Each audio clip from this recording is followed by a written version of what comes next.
想跑啊？不要过来！不要过来！你觉得你跑得了吗？你倒是跑啊！跑啊！说，东西在哪儿？就，快说，你到底把东西藏哪儿了？你要是不说，我就杀了你！你真是不见棺材不落泪啊！你想死是吧？好啊，我成全你。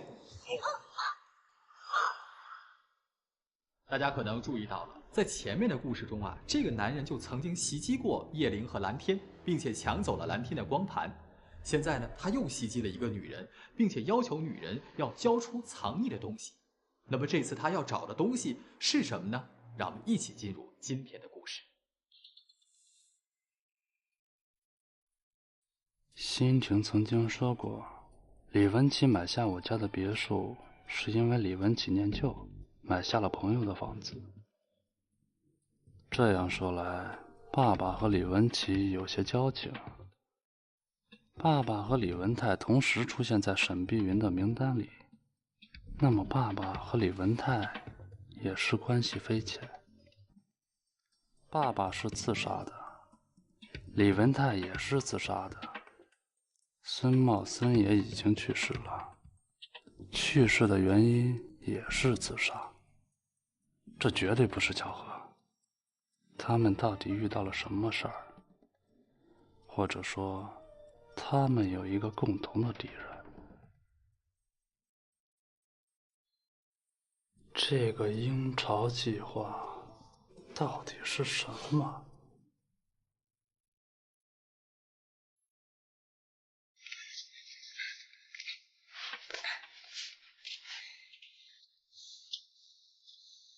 姐姐的神秘男友丹尼尔到底是谁？森大集团继承人罗永涛，环亚研发部总监赵杰，还有环亚集团的继承人周少峰。经查探，他们的英文名字都不叫丹尼尔啊。姐姐的神秘男朋友到底会是谁？孙茂森曾经结过婚，不过后来离异，前妻信息完全空白。孙茂森也没有儿女，要找他在世的痕迹，还真是大海捞针。爸爸、李文泰、孙茂森还有沈碧云到底有什么关系？鹰巢计划到底是什么？这个计划会不会跟爸爸他们3个人的死有关？还有，那张丢失的光盘里到底有什么？进。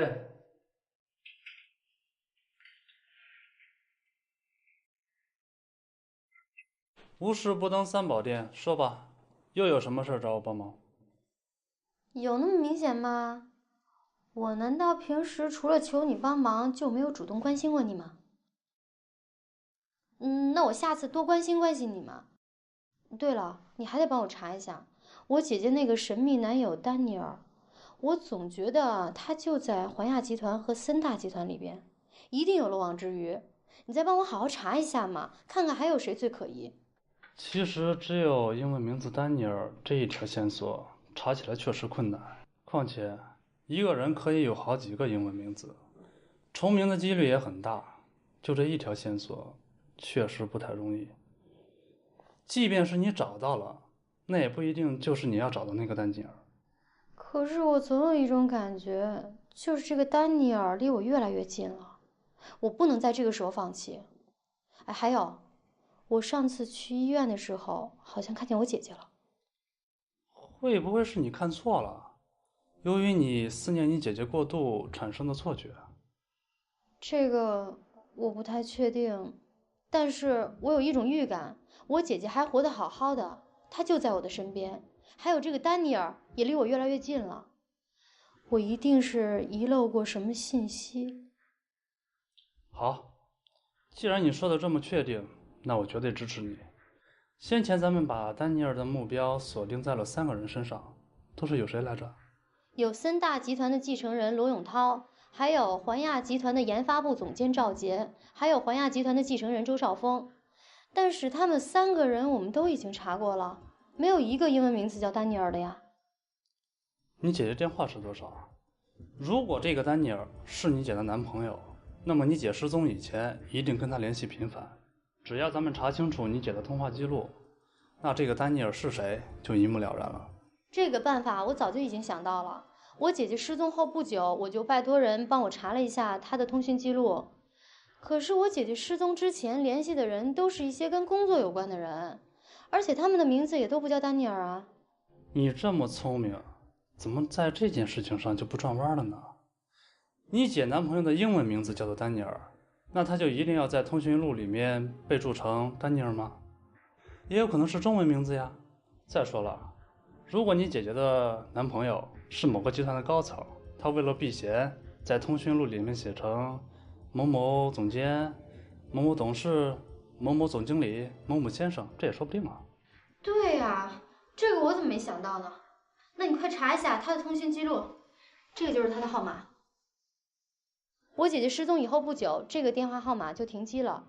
我为了和他保持联系，就一直在往这个电话里边充电话费，可是他一直都没有开机过。奇怪啊，你姐姐3年前的通话记录都清空了。怎么会？就连通讯供应商的记录也没了。这怎么可能呢？你姐姐的失踪确实不单纯，有人故意清空了她的通话记录，这个人一定跟你姐姐失踪有关。你姐姐的通话记录里一定记载着这个人的信息。那么这个人很有可能就是丹尼尔。看看我姐的通讯录吧，一般都会把重要的人存在比较靠前的位置。他既然能把通话记录给清空了，那你觉得他不会把他的个人信息从通讯录里面删除？那照你这么说，想找到这个丹尼尔简直就是大海捞针。别灰心，我相信你的家人一定会团聚的。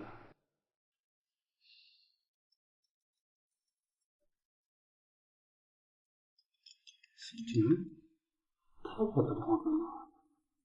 你们2个联系的够密切的呀。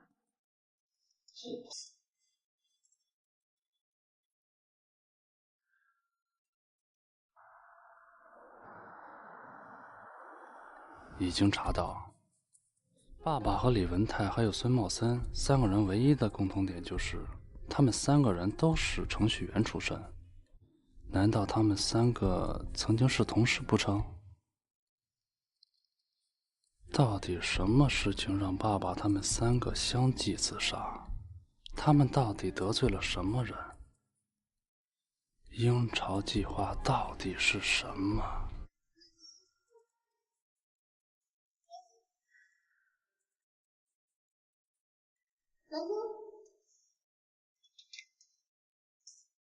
又怎么了？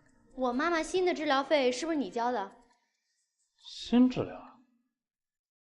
我不知道啊，我帮你妈交费那不是3个月以前的事了。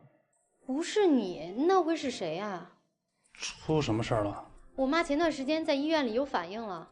这些好事啊。对呀，所以医院根据我妈的情况总结出一套新的治疗方案，所有的医疗用品都是进口的，而且医生也是从国外请来的专家。但是这样一来费用可就高了，所以这次我去医院其实是想要分期付款的。但是我一到医院，张医生就告诉我，有一位匿名人士把我妈妈的款项都已经结清了。有这种事儿？不管怎么样，你妈妈的事情已经解决了，你应该高兴啊。但是我总觉得这个人是谁？我也不敢确定，所以我想请你帮我查一下，看看能不能找到他的资料。人家既然匿名，就是想做好事不留名，不想被你查到。算了。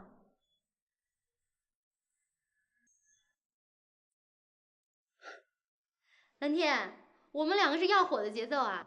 陈总不但给我们开了条专线，还给我们特别事件组注册了一个专属微博。你看，我们接手这么多的事件，他们网上讨论的可火爆了。我的粉丝涨了3倍，你呢？我不玩微博。天哪，你是不是现代人？我是古代人，现在古代人要睡觉了。晚安。安吧，古代人。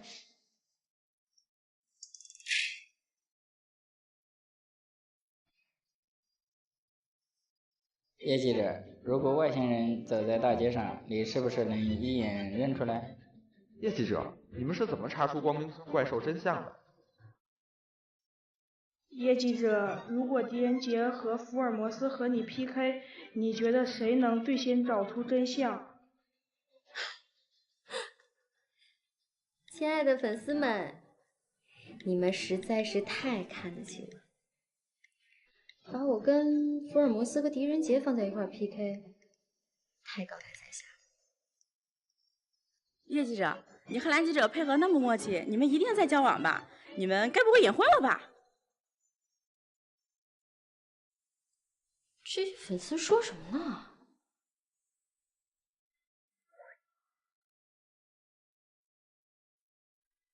叶记者，我需要您的帮助，10万火急。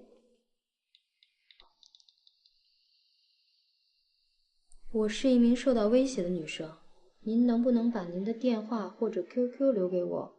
我要直接跟您视频。这人该不会是耍我呢吧？宁可信其有，不可信其无。万一人家真的需要帮助呢？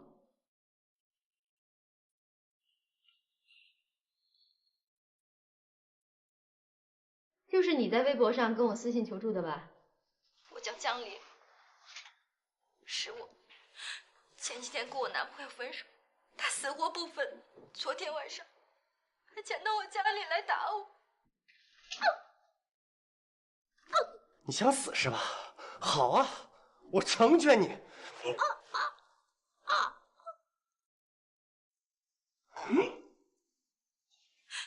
这也太过分了。我脸上的伤也是被丹尼尔打伤的。他这个人脾气特别暴躁，说不定他就躲在某个角落监视着我，说不定他又会突然进来打我。丹尼尔，你的男朋友是丹尼尔？叶记者，你能不能帮帮我？我现在都不敢出门，说不定他会杀了我。所以你才用网络跟我求助的？我现在在温馨公寓301室，你能不能来我家陪陪我？我真的好害怕。温馨公寓我知道，离我住的地方不太远，但是你这件事情确实不属于我的工作范畴，你为什么不报警呢？报警也没有用啊，丹尼尔躲在暗处不出来，难道我还要让警察24小时保护我吗？叶记者，我不知道该怎么办。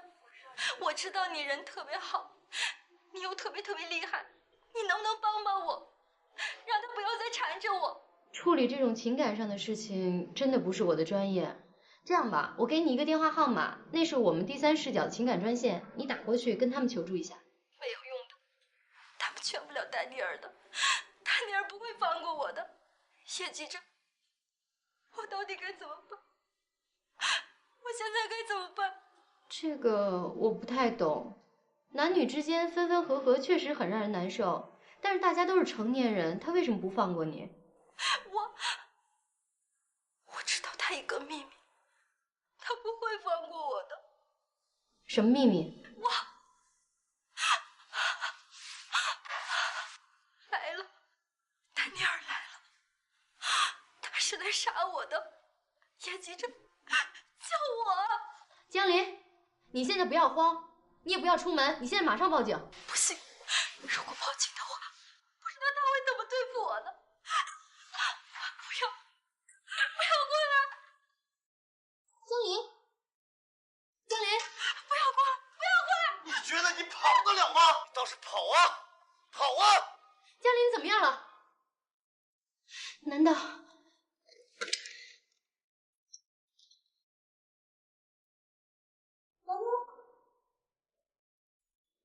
你盯着上面的屏幕看，如果出现什么可疑的人，立马截图截下来。我去趟温馨公寓。哎，什么情况？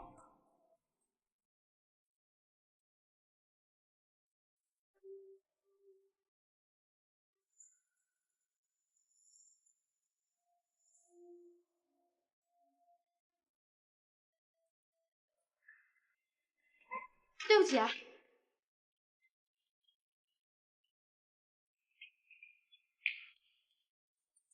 江林，江林，江林，江林，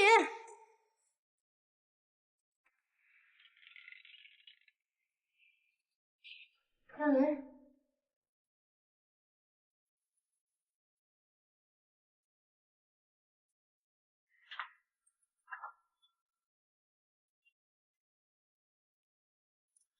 江林，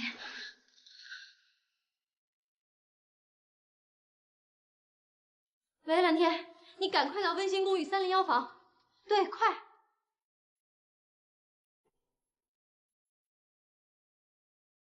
喂，你好，我要报案。我们已经调查过了，这个房间的主人确实是一位叫做江林的女士。我们把地上的血迹和从卫生间发现的头发进行了比对，经检验属于同一个人。现在基本可以确定就是江林女士。叶记者，你和江林聊天的时候，在视频上都发现了什么？是谁袭击了她？我没有看到凶手的样子，但是江林之前求助于我，就是因为她的前男友丹尼尔一直在跟踪她，想要报复她。江林出画面之前，他也一直在喊丹尼尔来报复他了。那你能够确定袭击江林女士的就是这个叫做丹尼尔的男人吗？这个我不敢确定。那你能大概描述一下丹尼尔的相貌特征吗？我没有看到他的样子，他并没有进入画面。没有进入画面，也就是说，你并没有看到真凶的脸。当时房间里到底发生了什么，你也并不知道，对吗？对，但是我敢确定这件事儿一定跟她的男朋友丹尼尔有关。我觉得还是赶快查一下这个丹尼尔到底是谁。说来也奇怪啊，这间房间居然没有一张江林跟丹尼尔的合照。据我的推测，应该是这个丹尼尔下手了之后，把所有关于他的照片都收走了。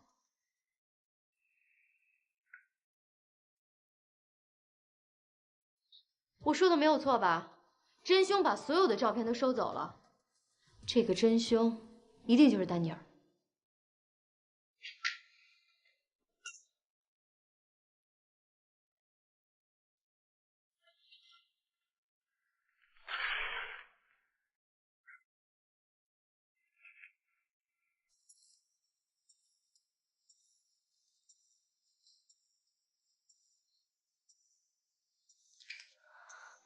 这个人应该就是丹尼尔。叶记者，刚才你不是说他并没有出现在画面里，你并没有看到他的脸吗？但是我现在几乎可以肯定，就是这个人，因为我在公寓的楼道里边见到过他。对不起啊。没错，就是这个人。江林跟我提起过，他很多次的跟踪他，想要报复他。难道江林已经遭到了他的毒手，已经遇害了？地上只有少量的血迹，并没有发现江林女士，所以现在无法断定就是行凶事件。江林到底在哪儿呢？警察同志，你一定要好好找一找，说不定还来得及救他。我们会认真搜查的。事情已经过去5个多小时了，江林会不会真的遇到意外？叶玲，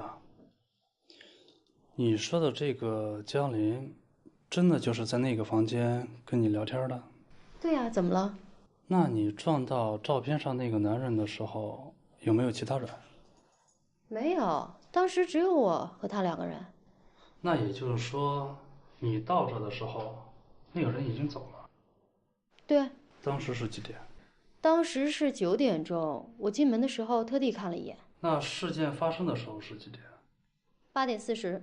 就算江林的身材再矮小，凶手要在20分钟以内要把江林强行带走，这不可能啊！这期间，从公寓出来的人只有照片上那个人。你当时撞见他的时候，他有没有带行李箱，或者是可以容纳一个人的东西？没有，他当时手上什么都没拿。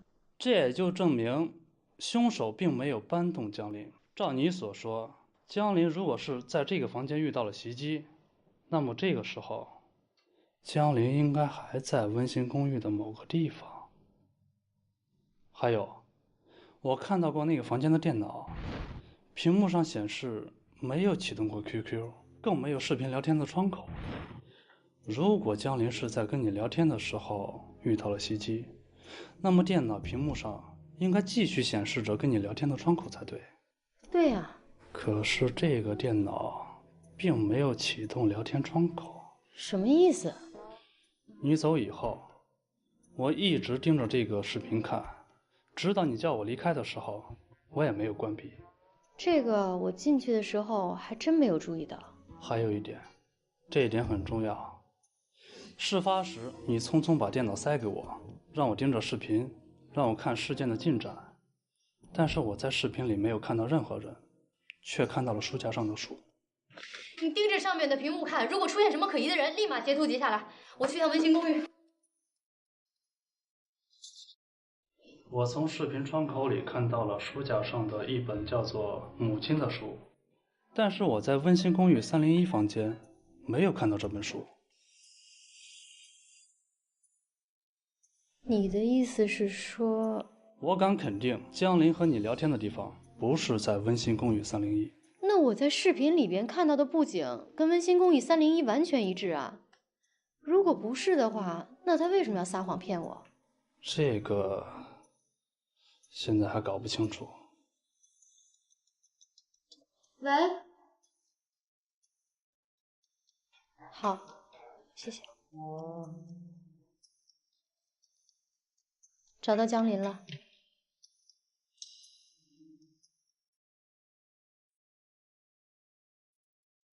夜里检查人员巡查的时候，发现房门是虚掩着的，从而发现了尸体。从尸体的状况看，死亡时间应该在晚上8点到9点之间。8点到9点之间，那不是我跟江林视频的时间吗？对。死亡的原因是心脏麻痹，初步判断是突发心脏病而死。在这里，心脏病突发而死，怎么会呢？我们在那个包里发现了治疗心脏病的急救药，初步推断江林是在这儿突发心脏病倒地，无法起身去拿急救药，从而并发而死。而且我们查了江林的医疗记录，他确实患有严重的先天性心脏病。这也太离谱了！还有，这里的布景跟温馨公寓几乎一模一样。难道江林跟我视频的地方是在这儿？当时确实有一个男人闯进来了，我听到了他的声音。叶玲，你看，这上面显示视频终止的时间是9点05分，这个时间是我接到你的电话离开的时间。那也就是说，江林看到我离开后才关闭的视频。这又是怎么回事？你看，那一本《母亲》就是我在视频里面看到的书。那也就是说，这一切都是江林故意的。可是他为什么要骗我？他的目的是什么？还有，他心脏病发作，这又是怎么回事？而且当时我确实听到有一个男的闯了进来，跟他发生了冲突。我觉得那个男人应该就是照片上的丹尼尔，江林的男朋友。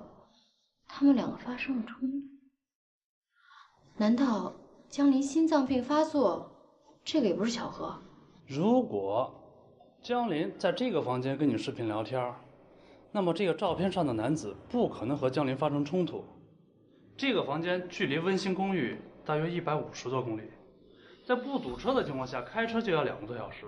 你从家20分钟就到了温馨公寓。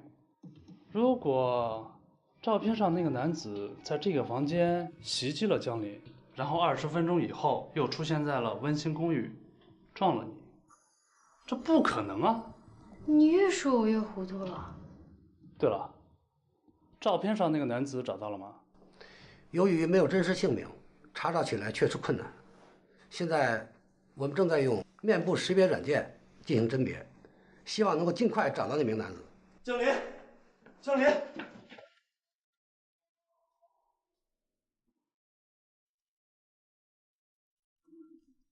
小林，对不起，我来晚了。是你？你就是照片上的丹尼尔，她的男朋友。我在门口撞见的就是你。你就是丹尼尔？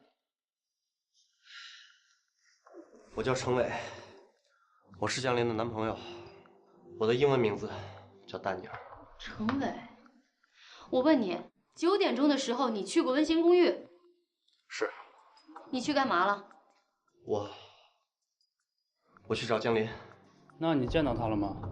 江林当时不在，我没办法，只好回去。在楼门口，我还撞见了他。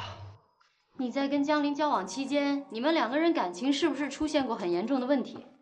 你什么意思？什么意思？你是怀疑我吗？我没有伤害过江林，我很爱她。你撒谎！江林跟我说过，你们2个分手了以后，你一直在跟踪他，报复他，因为他知道了你一个秘密。我不管他知道的是你一个什么样的秘密，总之他遇害之前，你跟他发生过冲突，他脸上的伤就是证据。我没撒谎，我根本没报复过小林，我对她是真爱，我怎么能舍得？我没打过小林，她脸上的伤，我并不清楚。等一下，叶记者、蓝记者，其实这件事儿很奇怪，你们看。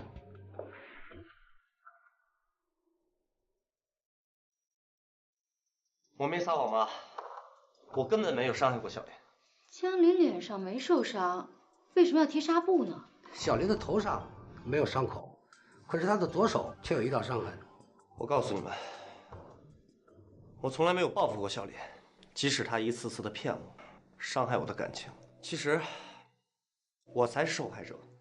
小林在和我分手前，骗走了我所有的钱，你们调查一下就知道了。如果你没有跟踪他，你怎么来到这里的？你怎么知道他在哪儿？我承认，我跟踪小林这是事实。我跟踪他，就是想找个机会，好好和他谈谈。昨天我就看他来过这个旅馆，今天我去找他，他家里没人，我就想着他应该住在这里。我来找他，就是想告诉他，如果小林跟我承认错误，能和我复合，我就原谅他，甚至不要钱，我都接受。我真的很爱他，他拿走我的钱无所谓。你们为什么分手？我不知道，是他提出来的，我让他再考虑考虑，没想到他拿了我的钱，就再也不理我了。那他有没有交往其他的男人？也许有吧，否则他也不会抛弃我。这么说，那个人真的不是你？什么人？总之，不管怎么样，我就是不相信那个程伟是清白的。我已经查过了，程伟的账户上确实被转走了200万，但是转入的这张卡没有真实的个人信息，而且这些钱是分批次被取光的。那也就是说，江林办了一张假身份证，然后用这张身份证办了一张银行卡，再把程伟的钱转到卡上，然后把现金取出来了，藏起来。恐怕是这样。可是我当时在视频里边确实听到了程伟袭击他的声音啊，这个我不可能听错。等等，江林订了今天早上飞往新西兰的机票，单程的。今天早上飞新西兰？难道江林是想从程伟那儿逃脱了之后，去新西兰开始新的生活？就算他要逃到国外，就算他逃走之前住在小旅馆，那他为什么要将小旅馆的房间和温馨公寓的房间布置成一样呢？还有，他为什么要特意找你呢？这个我也想不明白啊。对了，小旅馆是什么时候租出去的？管理人员说是3天之前江林在网上预定的。3天前，网上预定。江林一直租住在温馨公寓，他为什么要在3天前预订小旅馆的房间？为什么又将2个房间布置成一样？难道你想到了什么？你说我会不会是被江林给利用了？江林转走了程伟的200万，怕程伟报复他，所以想出国。他为了避免程伟再纠缠他，也就是一次性的解决自己身上的危机，他故意策划了一场假死。他在温馨公寓划伤了自己的手，然后制造了血迹，再把房间弄乱，然后又跑到了小旅馆跟我视频，假装自己头上有伤，这样我就可以为他证明是程伟之前虐待过他。当我赶到温馨公寓的时候，我只看到了地下的血迹，还有他失踪了。这个我很自然的就会联想到真凶是丹尼尔，也就是程伟。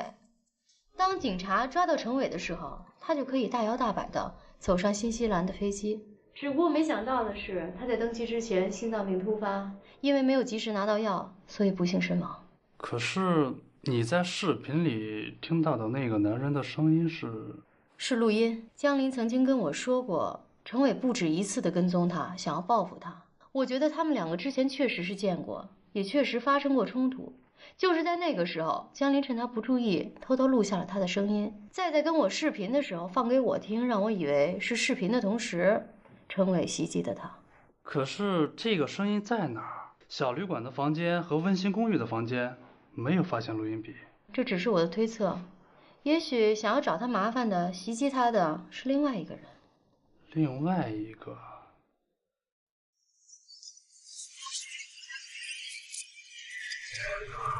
哦，原来如此。你想到了什么？程伟果然不清白。你知道他住哪儿吗？好像是东郊吧，离事发的小旅馆开车2个小时路程。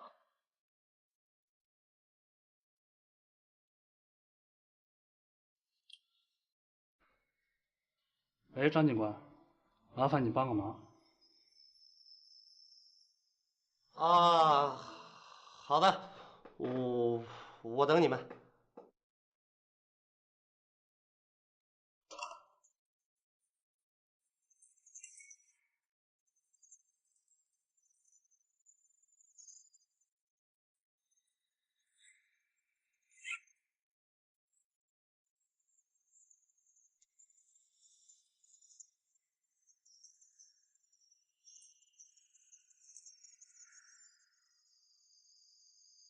唐先生，不好意思，我打扰了。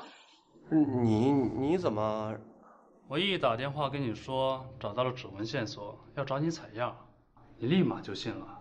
现在想让他跑？不，我就是出去办点事儿，马上就回来。你还狡辩？哎，我程先生，请你配合我们工作。程伟，这些钱就是你从江林那拿回来的吧？你还有什么话说？不是，干嘛呀？这钱是我的，不是江林的。你们抓我也有证据吧？证据？好，我带你去找。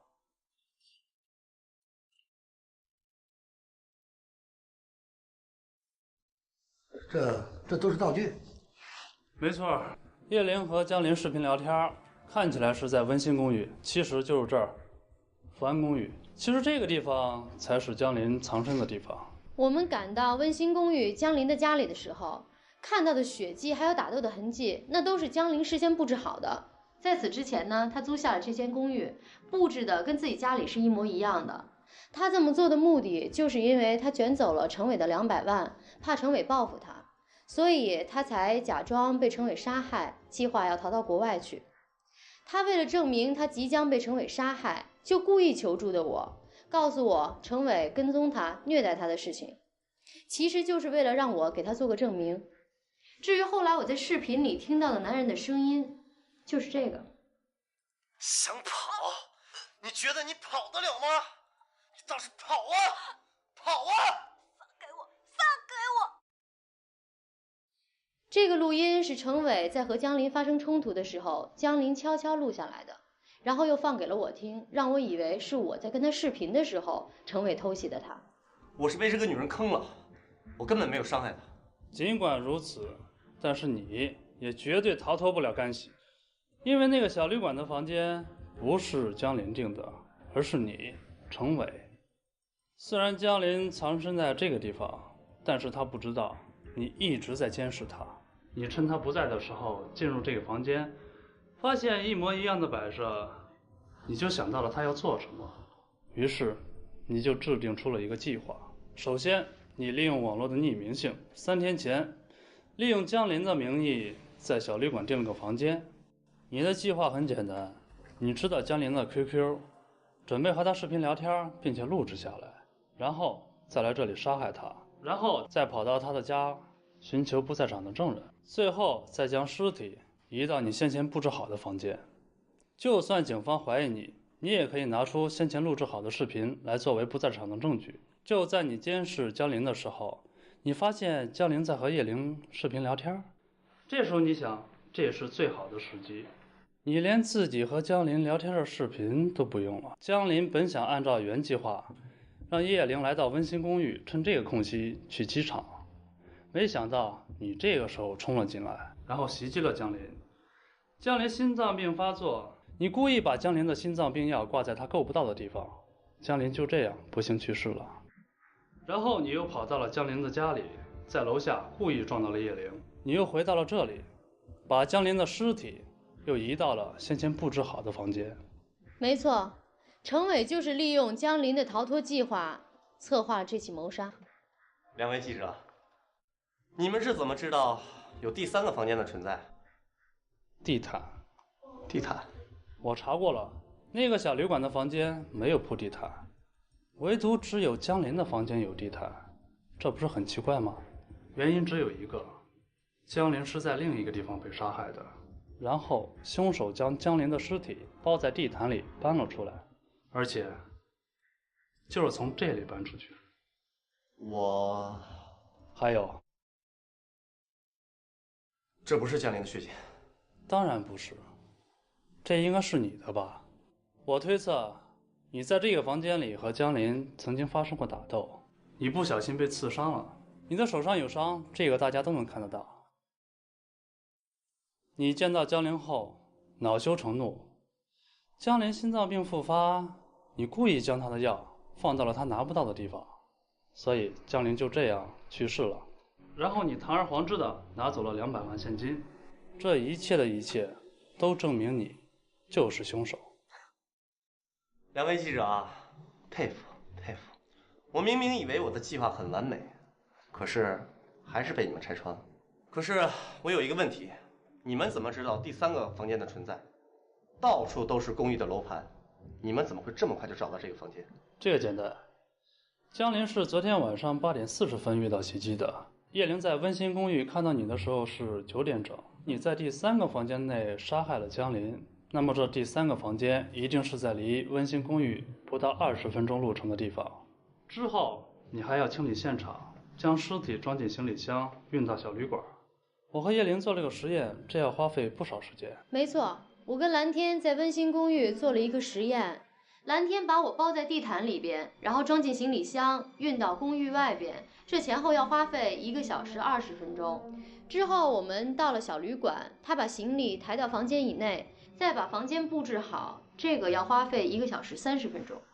你把江林的尸体打包好，运到小旅馆的房间，然后再布置现场，制造不在场证明的时间大约是2个小时50分钟。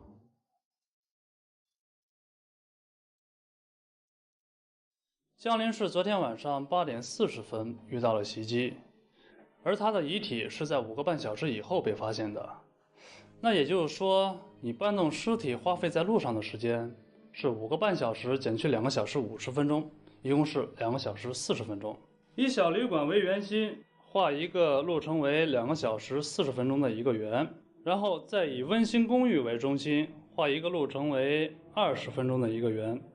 那么就像这样，第3个房间就在2个圆相交的部分里，这周围只有1个公寓在往外出租，就是福安公寓。漂亮，真漂亮。可是这一切都是江林的错。程伟，如果你知道江林背叛了你，你不小心失手害了江林，还可以被原谅。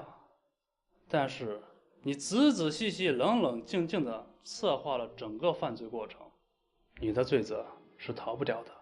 你分析的不错，不过我确实没有杀江林。虽然我提前租下了小旅馆的房间，甚至气愤到想杀了江林，可是当我见到江林的时候，我还是下不去手。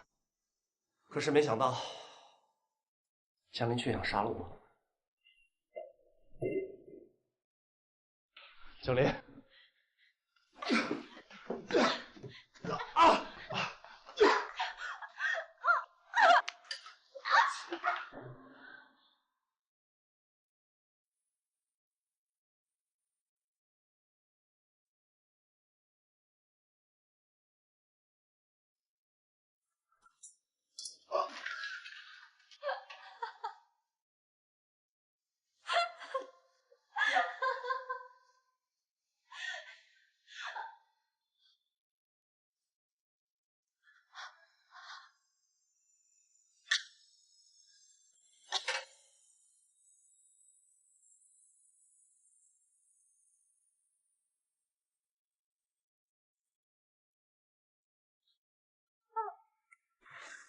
你的意思是不是你杀害的江林？我没有说谎。虽然我计划要杀江林，但是这一次真的不是我杀的。当时现场只有你跟江林2个人，你怎么说都可以啊，他是死无对证啊。江林确实是因为心脏病突发而死的，这个法医已经鉴定过了。至于程伟有没有撒谎，只要对他大脑皮层进行检测，看看他大脑是不是被外力击打过，有没有昏厥的现象，一切就真相大白了。警察同志，程伟和这里就交给你们了。好的。老板，程伟让我把东西拿回来了。江林也意外死亡，现在再也没有人知道这个秘密了。嘿呀，不错，不错，这个江林呢，太不识抬举了，拿了我的光盘，还拿它来威胁我，真是枉了我白白爱他一场啊。不过江林的死，我也是很痛心的。我本来只是想拿回我的光盘，他只要乖乖的给我就行了。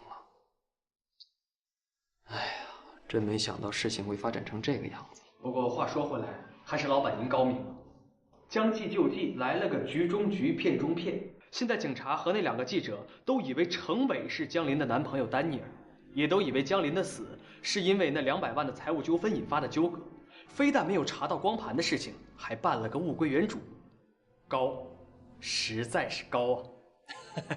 告诉程伟，这件事办得漂亮，让他在监狱里好好待着，嘴放严实点儿，以后我不会亏待他。明白。还有件事儿，李文启保险箱里的那张光盘有线索了吗？还在查，集中一切线索，找出叶心。明白。郑伟和江林发生冲突，造成了心脏病发的江林最终死亡。在我国法律当中有着这样的规定，明知自己的行为会发生危害社会的结果，并且希望或者放任这种结果发生，因而构成犯罪的是故意犯罪。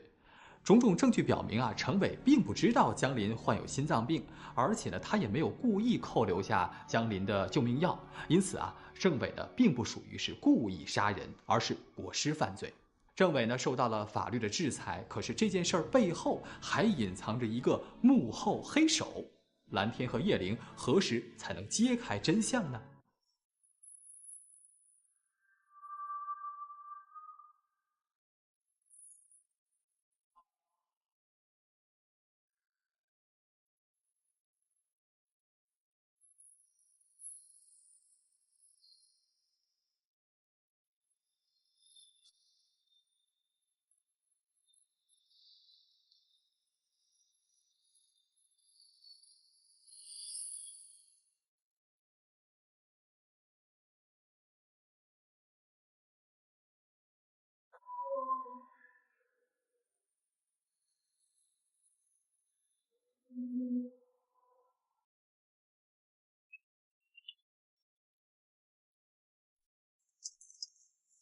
医生，我父亲怎么样了？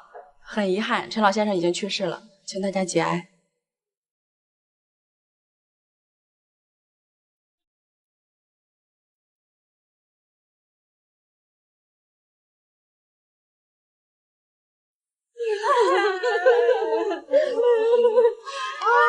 老爷，老爷。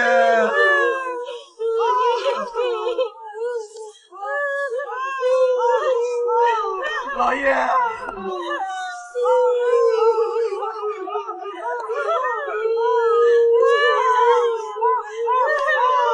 老爷。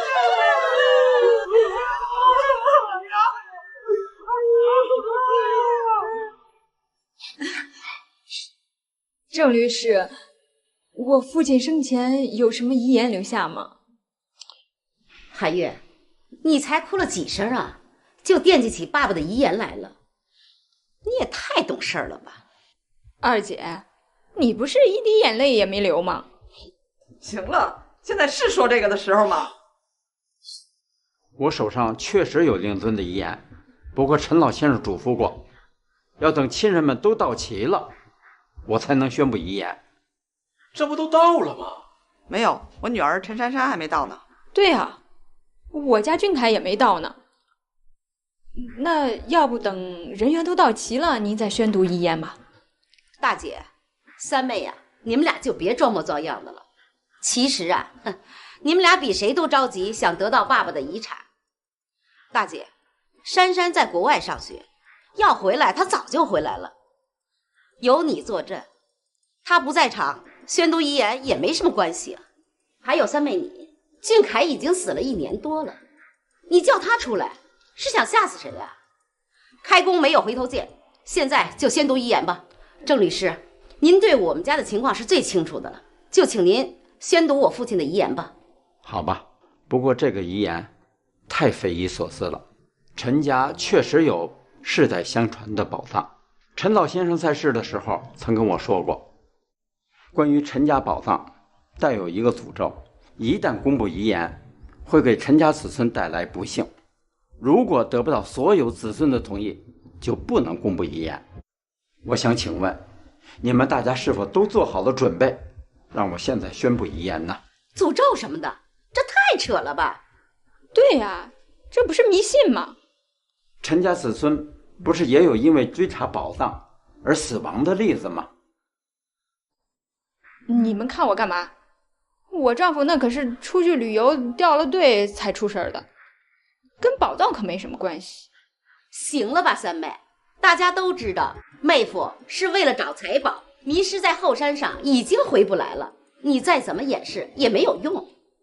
行了，你们俩都别说了，诅咒之说虽不可信，但又不可轻视。郑律师，我看等我们大家先商量商量，等大家意见一致了，再择日宣读遗言吧。好吧。大家好，欢迎收看《迷局》第2季。为了合理安排身后事，很多人都会订立遗嘱。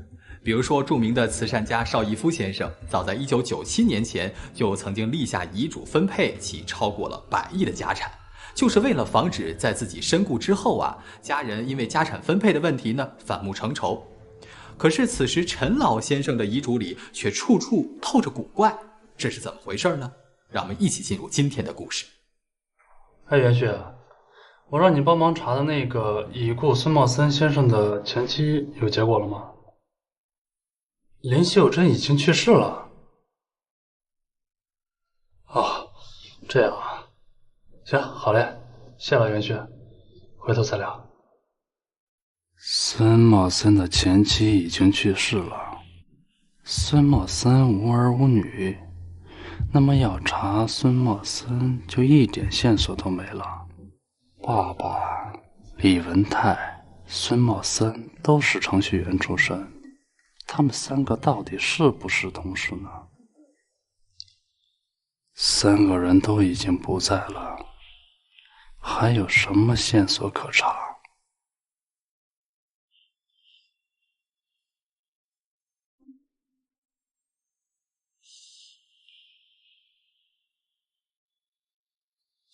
喂，欣婷啊，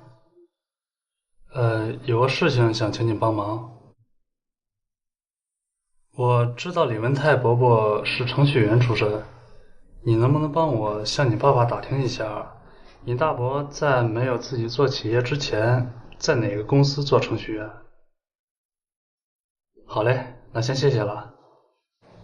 好，回头请你吃饭。老爸他们3个人，如果是同事的话，那这个鹰巢计划会不会和这个公司有关系？森大继承人罗永涛，环亚研发部总监赵杰，还有环亚集团的继承人周少峰。虽然调查的结果显示这3个人的名字都不叫丹尼尔，可是我怎么觉得他们都很可疑呢？他们到底是不是老姐的男朋友啊？我就以老姐的名义给你们去一封信，看看你们的反应，是不是丹尼尔咱们拉出来溜溜。老板，这些天我们把近2个月的入境人员都查了一下，没有发现叶欣回国。饭桶！叶欣如果还活着，他会用真名字招摇过市吗？把最近2个月从美国飞回国内的女人跟叶欣做面部识别，有相像的立马告诉我。是。老板，刚才有人把这封信寄到公司，信是寄给您的。谁寄的？不知道。这确实是叶欣的笔迹。他居然都主动找上门来了。海关调查不用查了，他一定是做好了万全的准备。这是要向我兴师问罪啊！老板，您打算赴约吗？当然赴约。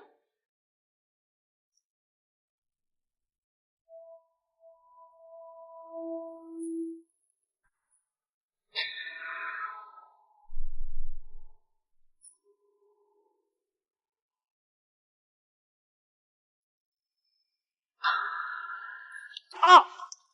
你是谁？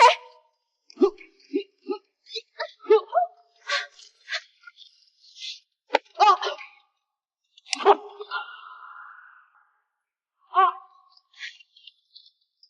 姐，姐！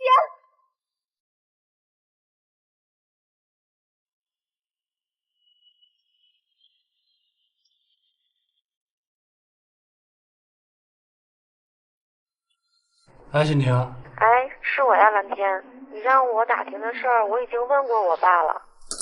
怎么样了？我爸说，我大伯年轻的时候确实做过程序员，还跟几个朋友合伙开了一家公司，专门做编程软件的。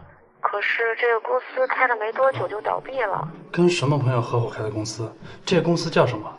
我爸说是我大伯的几个朋友，其中有一个合伙人就是你父亲蓝振明。是吗？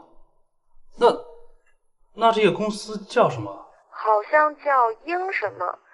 哦，我记下来了，我给你看一下啊。英朝？哎，对，就叫英朝。哦，欣婷，谢谢你。原来英朝计划是老爸他们3个人合伙开的公司，那么英朝计划是什么呢？难道是他们对公司的前景规划？可是英朝公司后来倒闭了，证明老爸他们3个在这个公司并无大作为。沈碧云为什么要留下这个名单呢？英朝计划到底是什么？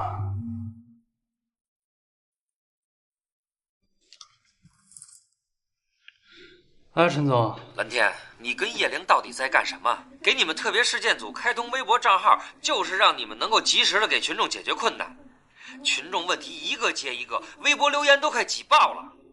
你跟叶玲一条都不回是什么意思？觉得自己火了，尾巴就可以翘了是不是？陈总，我马上就刷微博。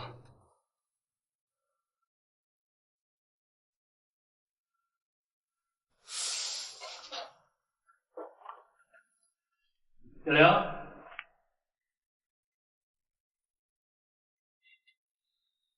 你怎么了？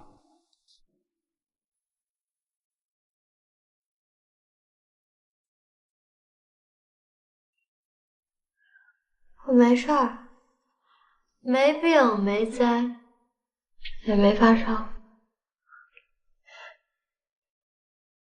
你好端端的，你喝什么酒啊？喜欢喝。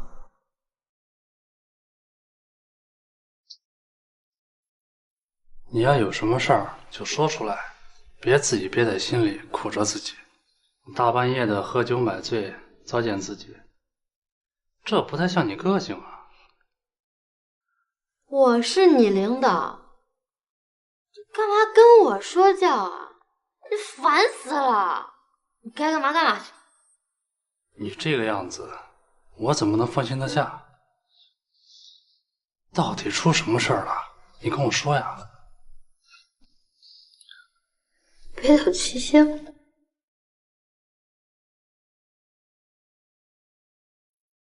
真羡慕他们，不管位置怎么移动，一家人永远都在一起。那不是北斗七星，那是灯泡。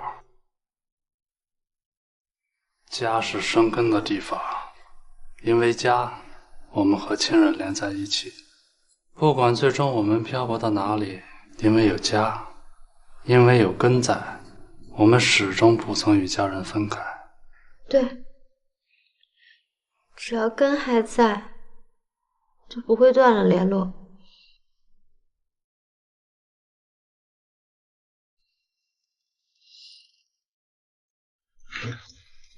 完了完了，把正事给忘了。哎，陈总啊，我正刷微博呢，我正想着怎么回答群众的问题呢。我指望你们，观众都要投诉了，我已经找相关人员去回答网友问题。你们现在给我打起精神，明天去见个委托者。人家在微博留言几百条，你们理都不理。人家打到电视台求助，情况紧急特殊。明天你和叶玲去见一下委托者。好嘞。叶玲啊，咱们特别行动组还真是……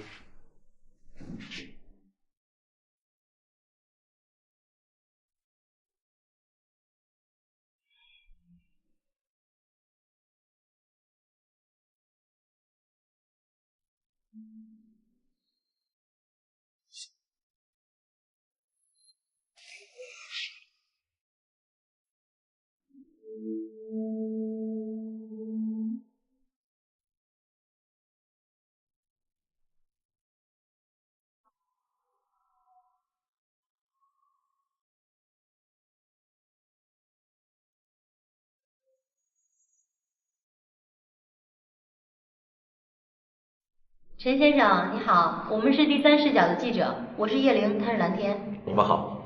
那我们就直接进入正题吧。你说你们家有诅咒，这是怎么回事？其实不是我们家有诅咒，是我姥爷留下的遗产里被人下了诅咒。啊，事情是这样，前几天呢，我姥爷去世了，留下了一笔遗产，但这笔遗产呢，却被人下了诅咒。继承者们想要继承遗产，都会遭到不测。我听闻二位记者处理这种特别案件十分拿手，所以我家里人希望二位记者可以过去一趟，一起见证一下我们继承遗产的时刻。一来呢是打破诅咒的无稽之谈，二来呢若是真的有诅咒，也希望二位记者可以查明真相。陈先生，这件事情未免也太荒诞了吧？我们记者要查的事情都是正在发生的，或者是已经发生的事情。不管这件事件有多困难，我们都会查出真相。可是照你这么说，这个什么诅咒是个猜想，并没有人看到诅咒的发生。一件没有发生的事情，你要我们如何采访？蓝记者，听我说啊，我们会尽力帮您的。陈先生，你说的情况我都大概了解了。你放心吧，不管这个诅咒是什么，我们一定会竭尽全力的找出真相，让你们家族的继承人顺利的继承遗产。太好了，叶记者，如果我继承了遗产，必有重谢。您太客气了，陈先生。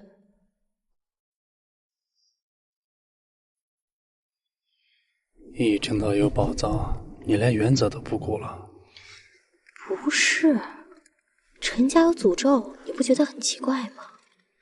以我的新闻直觉来看，这件事儿不简单，没准我们会有意外收获呢。意外收获？你说的是陈俊天刚刚许诺给你的重谢吧？来都来了，还想走啊？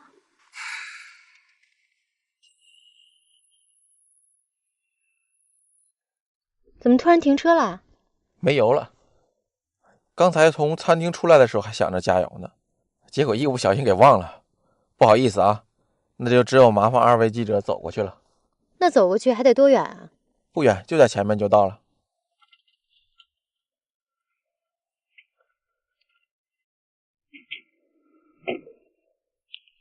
叶记者、蓝记者，跟着我走吧，我们家就在前面，不远了。你这车不管了？这个车一会儿我要人弄走。现在当务之急是回家听律师当众宣布遗嘱。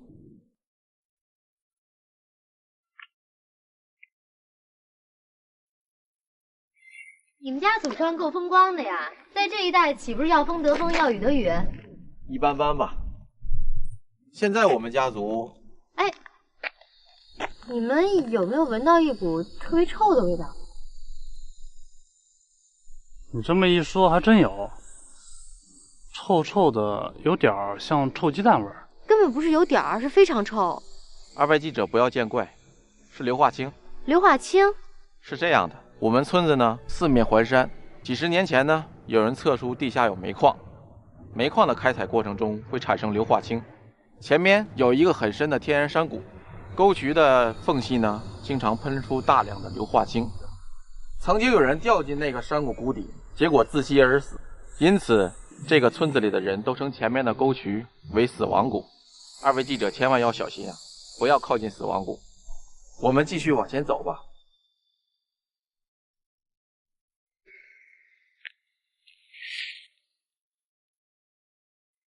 这就是我姥爷家，请进吧，二位记者。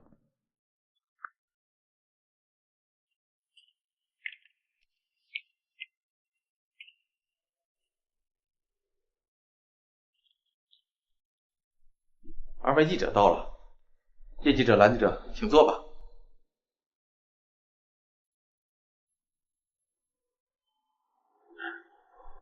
叶记者、蓝记者，我为你们介绍一下，这位呢是我的大姨陈海平，这位呢是我老姨陈海月，这位是我的母亲陈海燕。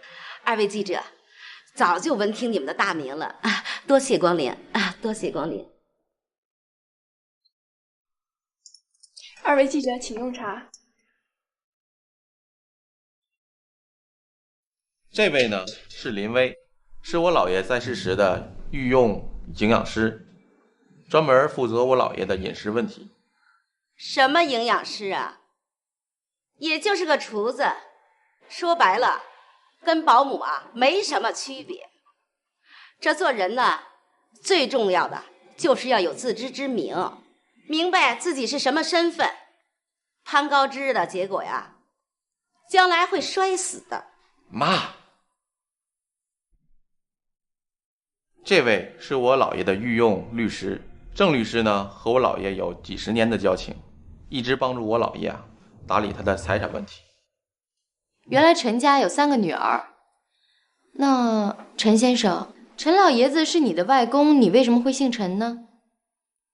那是因为我们二姐太优秀了，优秀到男人都不敢要，所以嫁不出去，只好招了个上门女婿。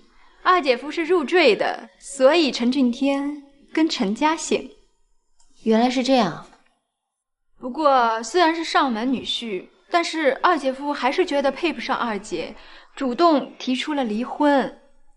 郑律师，我女儿陈珊珊委托我在场听遗言，她不在也没事儿，2位记者都到了，我们大家都做好了心理准备听遗言，您就公布遗言吧。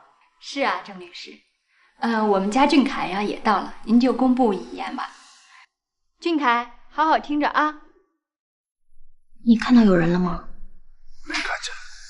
好，既然人都到齐了，下面我就宣布陈老先生的遗言。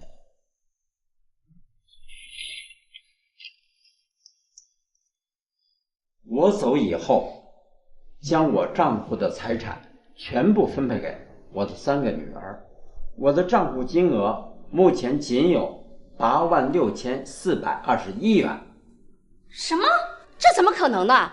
这部分财产由我的3个女儿陈海平、陈海燕、陈海月各自继承28807元。但是我们陈家确实拥有一份价值上千万的财产。上千万？按照遗言，有关遗产的提示全都在这个盒子里边，财产藏在一个十分秘密的地方。只要大家能够按照盒子的提示正确解开谜底，就能找出财产。但是盒子里带有一个诅咒，如果心怀不轨，不配拥有这份财产的人打开这个盒子，诅咒就会应验，那人就会招来杀身之祸。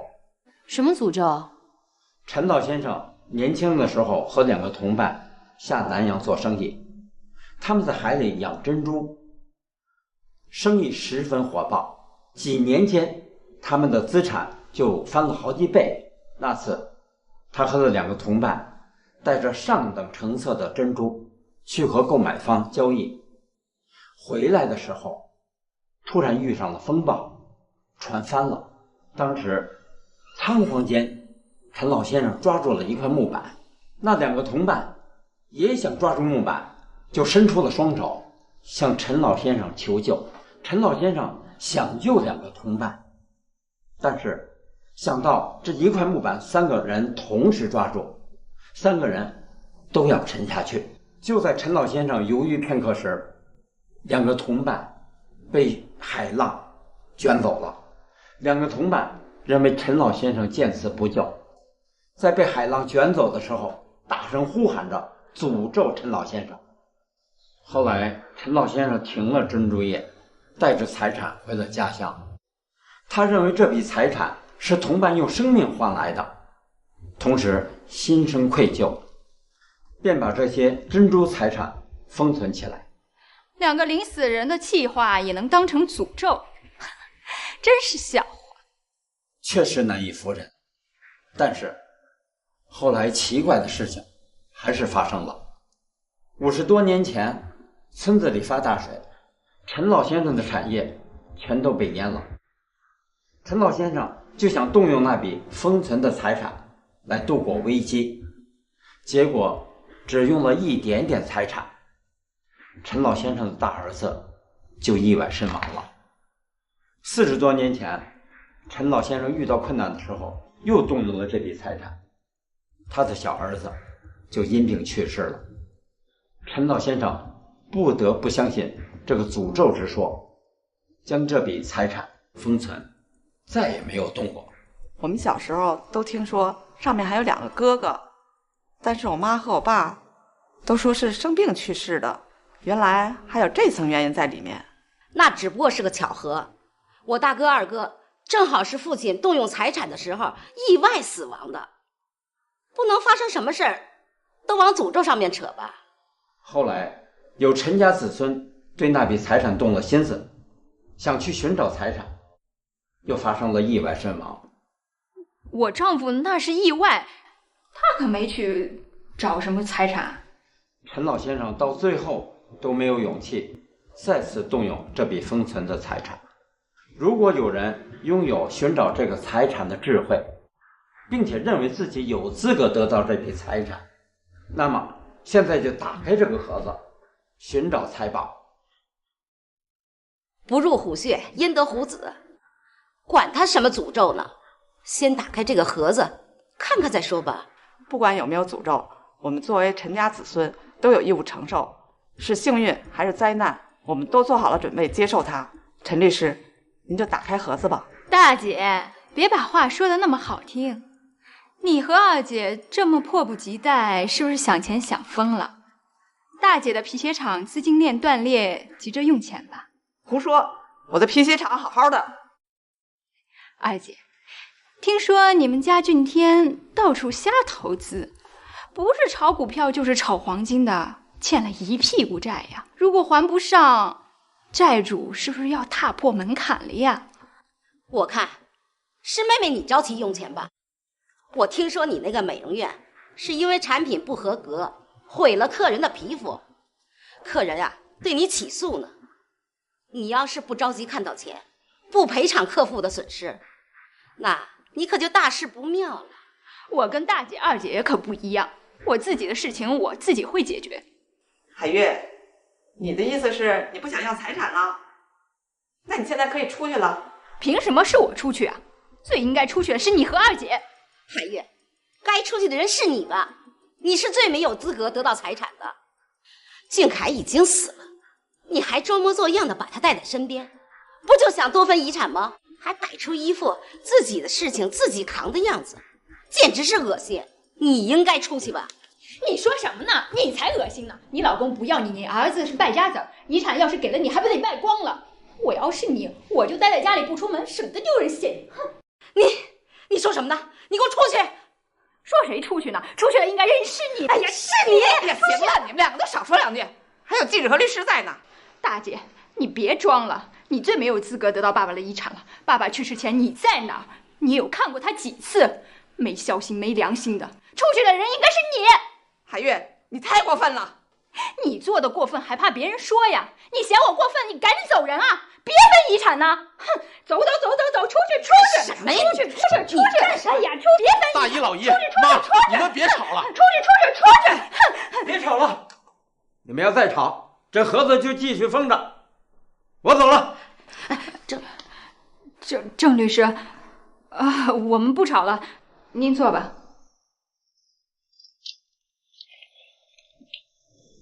世界上根本不可能有什么诅咒，是吧，叶记者、蓝记者？肯定不会是诅咒的，这根本不科学。好，只要有叶记者和蓝记者在这里，我就不会害怕什么诅咒之说。郑律师，还请你赶快把盒子打开吧。要是打开了盒子，姐姐们因为诅咒而遭遇不测，当诅咒的魔掌再伸向我的时候，叶记者、蓝记者会保护我的吧？为什么会遭遇不测呀？你啊，说话注意点，积点德吧，否则啊，会因为诅咒粉身碎骨的。我没做过亏心事，我不怕，而且有记者在，我也没什么好怕的。这个是你们陈家自己的事儿，我和我的同事不好插手吧？叶玲，咱们走吧。来都来了，还想走啊？上千万的资产，怎么说也得等律师把盒子打开再走啊。大家放心吧，我跟我的同事一定会尽力的。既然这样，那我们就定个协议吧。大家伙在这儿一起看盒子里的财产提示，谁第一个找到财产，财产就全部归谁。就这么说定。完全同意。看看谁有本事。好，既然大家做好了心理准备，我也就不多言了。现在就打开这个盒子。不过，这个盒子由谁来打开呢？大姐，你是老大，当然要做个表率，你来拆开吧。身为大姐，我当然不能第一个看到遗产。我看还是二妹你来吧。为什么是我呀？要是盒子里真有诅咒的话，第一个惹祸上身的不就是我了？那就由外人来拆开吧，诅咒不会应验在外人的身上。现在这里只有叶记者、蓝记者，还有林薇，让他们其中一个人来拆开吧。林薇，还是你来拆开吧。啊？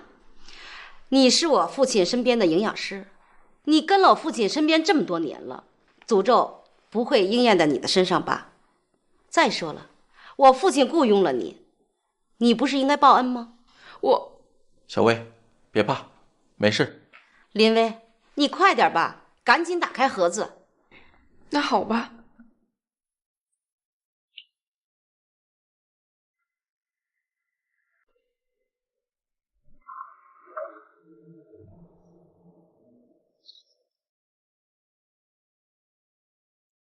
快点啊，赶紧拆开。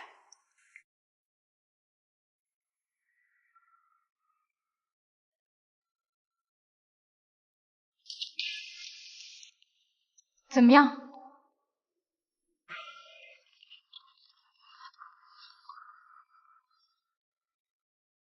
这个封条好像被人开启过。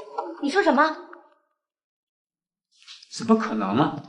这个盒子一直放在银行的保险柜里，钥匙只有我一个人有，而且那把钥匙也放在银行的另一个安全柜里，外人是拿不到的呀。哎呀，别啰嗦了，林薇，快打开。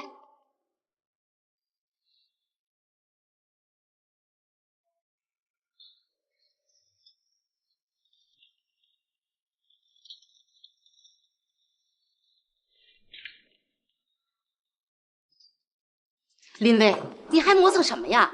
赶快读出来呀！可是这上面什么也没有写啊。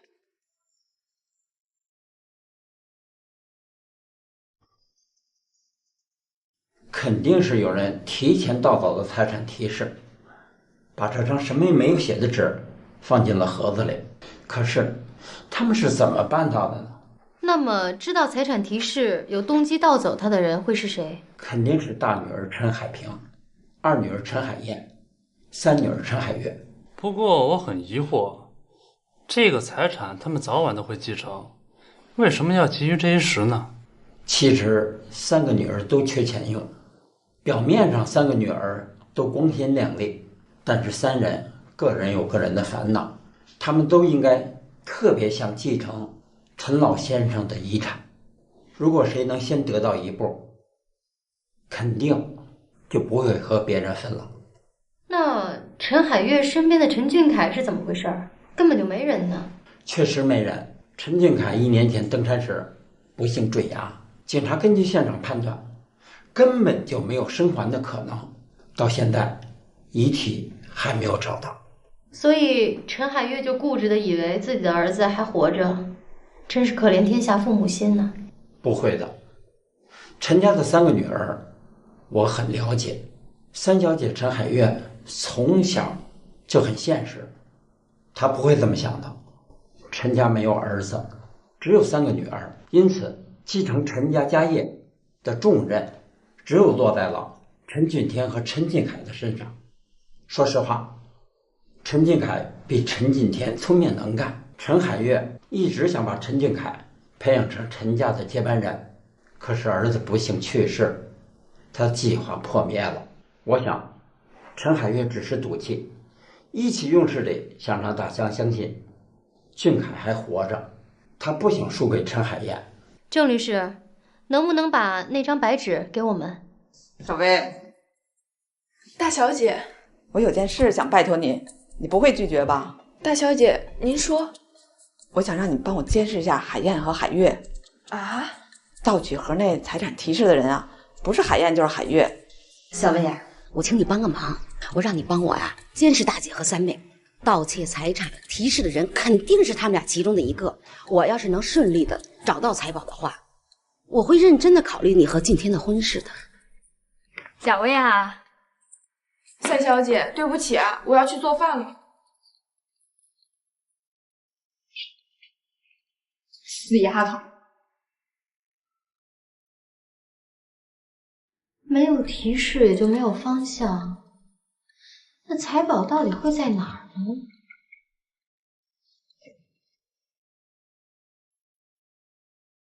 进。叶记者，蓝记者去哪儿了？他不在他自己房间吗？没有。哦，蓝天说他要出去四处转转，看看周围的环境。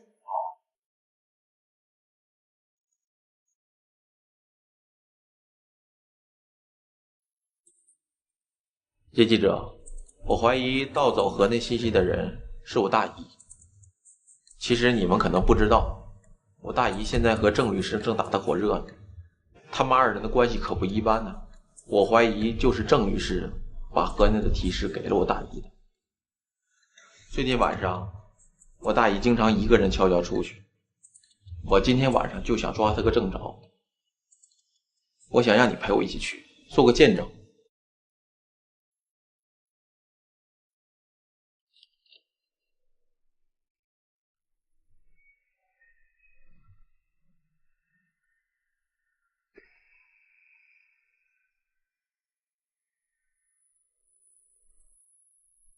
陈海平这么晚还出门，肯定有问题。看，我说的没错吧？跟上去看看。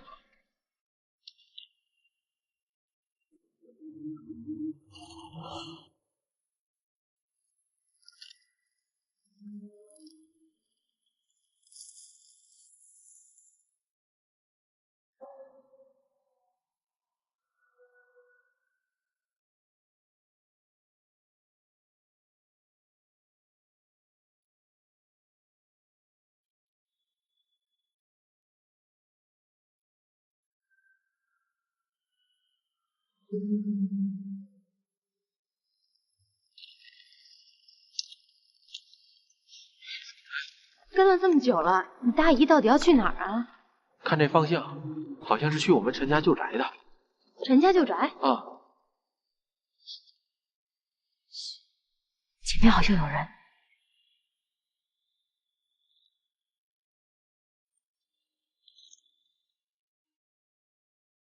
小薇，林薇，你在这儿干嘛？我是二小姐让我跟踪海平小姐的。我妈？是的，其实海平小姐也同样让我跟踪海燕和海月，我不知道怎么办才好。而且好像还有一个人也同样在跟踪海平小姐。那是我和叶记者。不是，我是说在我前面，你们俩不是在我后面吗？我只瞄到一眼，那个人好像是个跛子。是俊凯。俊凯，就是陈海月死去的儿子。对，俊凯生得俊俏，但唯一的遗憾是他童年出过一场事故，他的左腿摔断了，从此以后就变成了跛子。难道俊凯回来了？不应该啊，那他为什么不露个面呢？他不来找我们呢？我没见过俊凯，所以不确定是不是他。我只看到他紧跟着海平小姐。跟上去看看。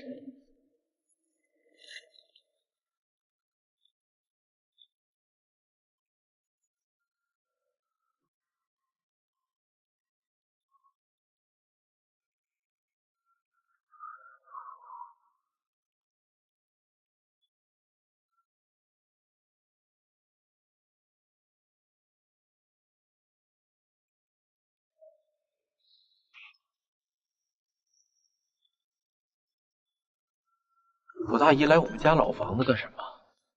进去看看就知道了。小薇，你在这守着，有什么可疑的人立刻通知我。好的。啊，你们可要小心啊！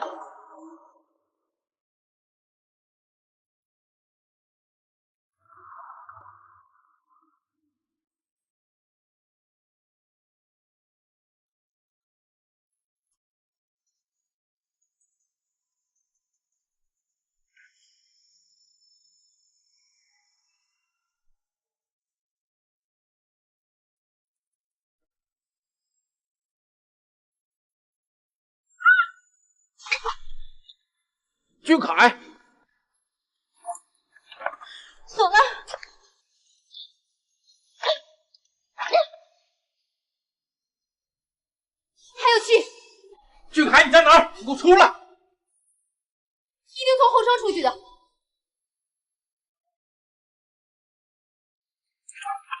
封锁了。快打急救电话！喂，救助中心吗？这里有人需要救治。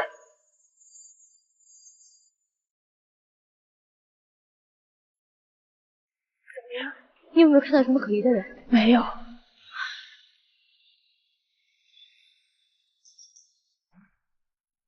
医生，我大姐怎么样了？病人头部的淤血已经清除，暂时脱离了危险。不过，病人头部受过重击，颅内出血严重，伤害了神经，恐怕短时间内无法清醒。那我姐什么时候能醒过来呢？这个要看病人的意志了。是谁？到底是谁对我大姐下的毒手？是俊凯。陈俊天，你为什么那么肯定看到的就是陈俊凯呢？当时黑衣人蒙着脸，根本看不到他的相貌啊。首先，那个黑衣人是个跛子，这个小薇看到了。是的，我的确看到那个黑衣人是个跛子。再然后，他手上有我们陈家的玫瑰花标志，玫瑰花是我们陈家的家族标志。我们陈家每一个子孙后代手上都有玫瑰花标志。你看，我妈和我老姨手上都有。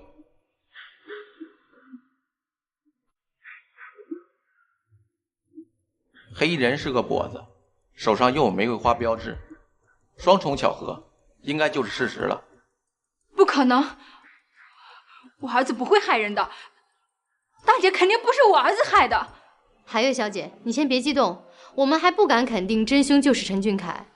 而且当时我们进到屋子里时，真凶已经逃掉了。他唯一可能逃走的地方就是那个后窗，可是后窗当时是从里边反锁上的。那意思是说，凶手是从密室里消失了？可以这么说。不会是诅咒吧？你别自己吓自己，哪有什么诅咒？人是不可能蒸发的。不会是鬼吧？我爸爸的遗产是被下了诅咒的。如果有人想打我爸爸财产的主意，是会被诅咒的，会招来杀身之祸，一定是诅咒，一定是我爸爸死去的同伴来复仇的。陈俊凯在1年之前意外坠崖，虽说没有找到尸首，但是死亡是10有8九的事情啊，怎么会是陈俊凯袭击的陈海平呢？可是凶手对陈家旧宅轻车熟路，那么凶手一定就是陈家身边的人，说不定就在这个宅子里。如果不是陈俊凯的话，那应该就是陈海燕或者陈海月。除掉了陈海平，他们就少了一个争财产的对手啊。可是事发时你在宅子前面并没有看到任何人，唯一的后窗还是反锁的，凶手是怎么逃走的？我觉得只要找到凶手逃走的方法，那就可以揭开他的真面目。好在陈海平没有生命危险，等他醒过来，我们再问问他吧。很晚了，明天咱再去陈家旧宅看一看。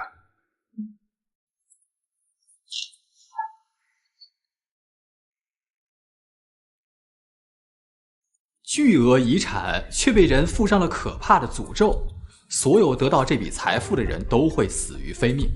这不禁的让我想到了一部美国电影《加勒比海盗：亡灵的宝藏》。电影中的宝藏呢，被埋在海底，很多贪婪的人都想把这笔宝藏是据为己有。可是当这些人真的得到它时，却发现宝藏中隐藏着邪恶的诅咒，所有得到它的人都变成了行尸走肉，根本无法享受这笔财富带来的优越生活。最后呢，他们只能是千方百计地归还这笔宝藏，以摆脱诅咒。陈家发生的事和电影当中的情节何其相似啊！可是电影毕竟是电影，现实生活中怎么会有如此离奇的事儿呢？这所谓的诅咒又会给陈家的子孙带来什么恐怖的后果呢？我们下集中将为您揭开这一系列的谜题。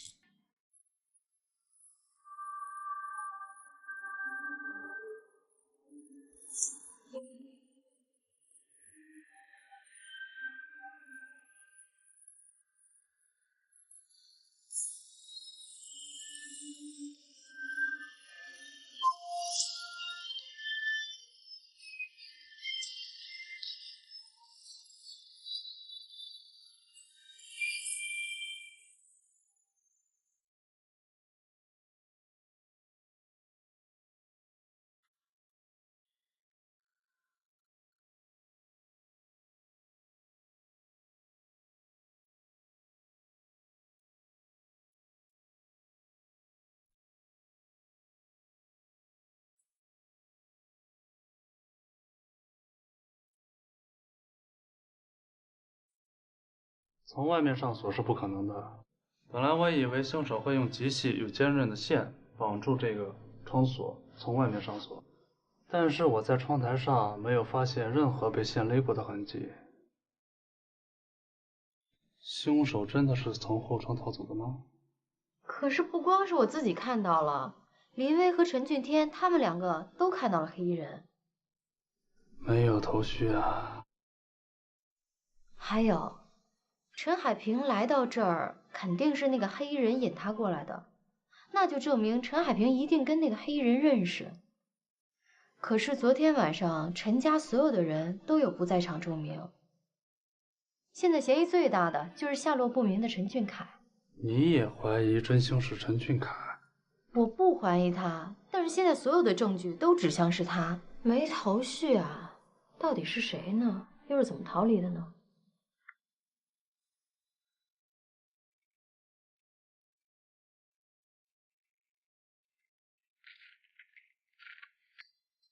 陈海平三更半夜的来这儿干嘛？难不成陈老爷子把财产藏到这儿了？我总觉得陈家有很多不为人知的秘密。郑律师跟老爷子的交情不是有很多年吗？没准他知道点什么，咱们去打探一下。故事进行到这里，我不禁感叹，将财产藏在隐秘的地方，却不是为了防止外人盗窃，而是要防止家人争夺。这真是应了一句俗话，家贼难防。可话说回来，陈老先生为什么要这样对待自己的后人呢？让我们一起进入本集的故事。你这是在怪我吗？我这一切不都是为了你？可是，叶记者、蓝记者，你们回来了。你们调查的怎么样？有没有什么进展？还在调查中。哦，对了，你有没有陈俊凯的照片给我们看一下？自从俊凯遇难以后，妈妈和阿姨们怕姥爷伤心，就把姥爷家所有有关俊凯的照片都收起来了。不过海月阿姨那里应该有。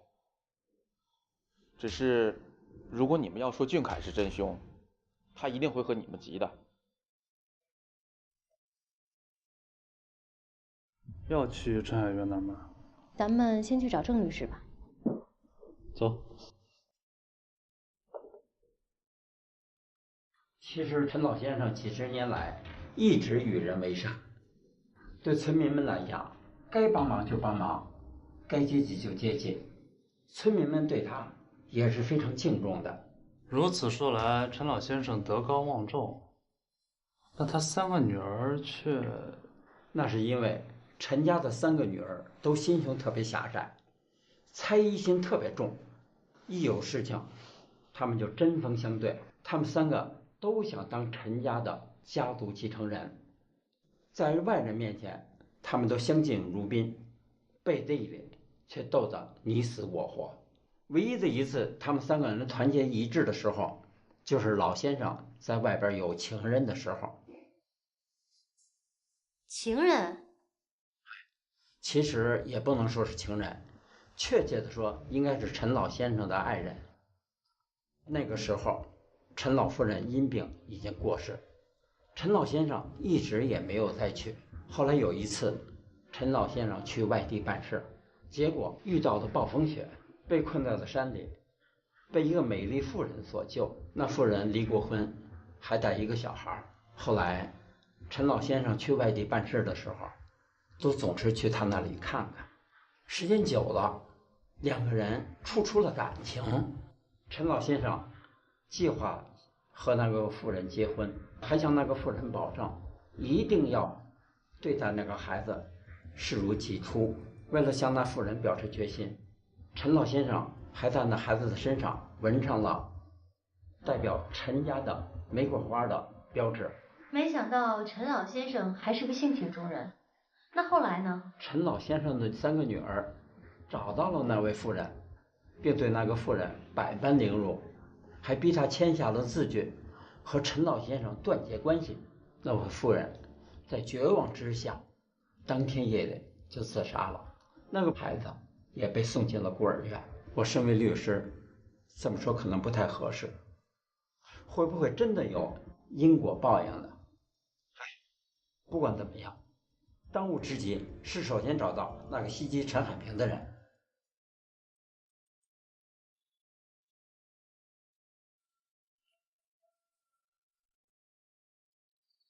他在干嘛？不知道。叶记者、蓝记者，哎，你干嘛呢？你干嘛呢？不是说了吗？任何人都不许动书房里的画，尤其是这幅，会招来祸端的。爸爸在世的时候一直就珍惜这幅画，这也不是什么名画啊。我真不明白，爸爸为什么这么一直保护着它。这幅画一定有秘密，我要好好的看看。动了这幅画会倒大霉的。切，都是迷信。你要是不看啊，你就走开，别在这碍手碍脚了。要是出了事儿，可别怨别人啊。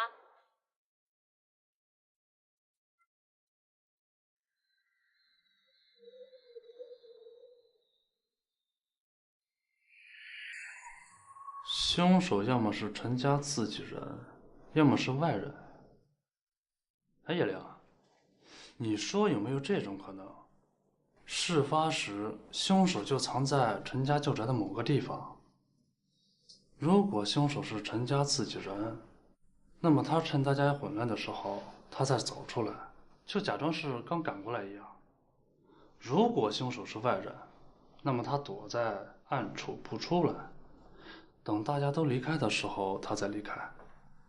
可是这说不通啊！当时屋子里边一目了然，没有什么藏人的地方，而且大家在听到消息也都是第一时间赶到陈家旧宅的，这说不通啊！对呀。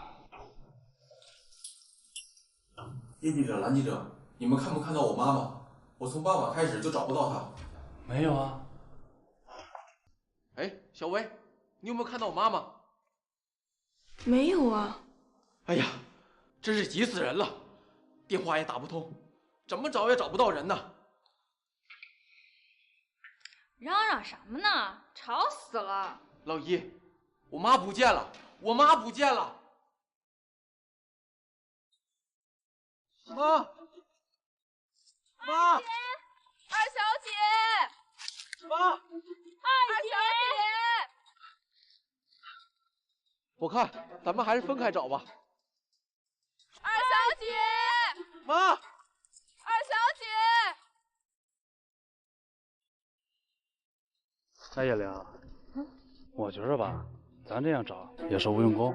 陈海燕又不是小孩子了，如果说她是出来办事儿，正好手机没电了，咱这不是瞎着急吗？但我总有一种不祥的预感，陈海平遇袭了，陈海燕现在又失踪了，会不会诅咒真的接二连三的发生了？该不会是真凶想对陈海燕下手吧？妈，是陈俊天的声音，快去看看！妈，你醒醒！快把你妈扶起来呀！帮我一把！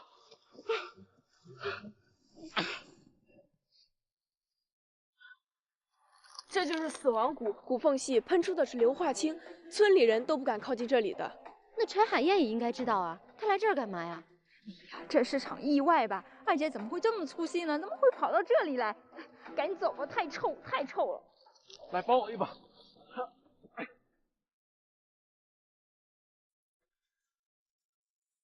病人由于吸入大量的硫化氢导致窒息，不过幸好送来的及时，病人现在已经脱离了危险。我现在去给病人办理住院手续。谢谢大夫。妈，我对不起你。你也不要太难过，谁都不想意外发生的。真的是意外吗？谢师大姨，然后是我妈。如果大姨和我妈都醒不过来的话，最会受益的人会是谁呢？俊天，你在怀疑我吗？我是你老姨，这病床上躺的可是我亲二姐，我怎么可能害她呢？不管是谁，我一定都不会放过她。好了，这里是医院，安静点。行，不打扰了。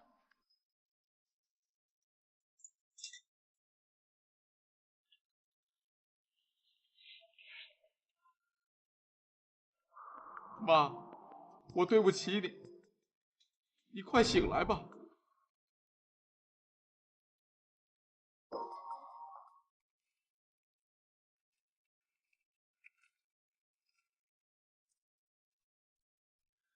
那个地方应该就是昨天晚上咱们抢救陈海燕的地方。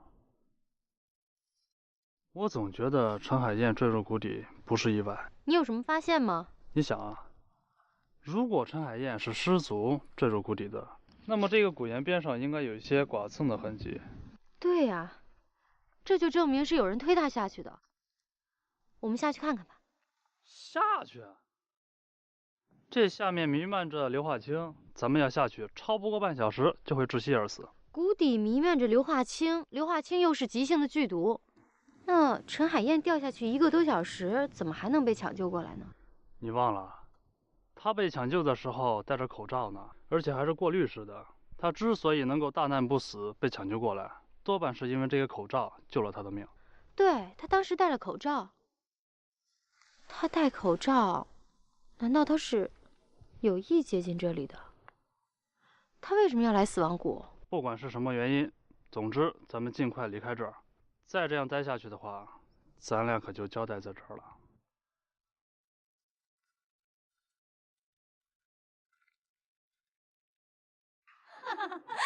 这里面一定有玄机。什么意思？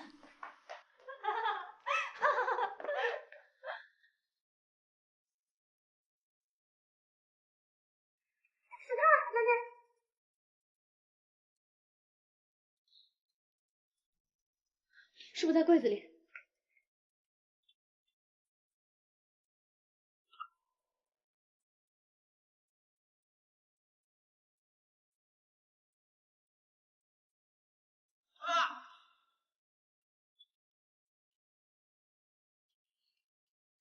怎么了？哎呀，刚才被个黑衣人给撞了。你没看清楚他的长相吗？没有，不过他逃跑的时候，他的腿有点跛。我想起来了，是俊凯，对，和上次在旧宅里袭击大姨的黑衣人一模一样。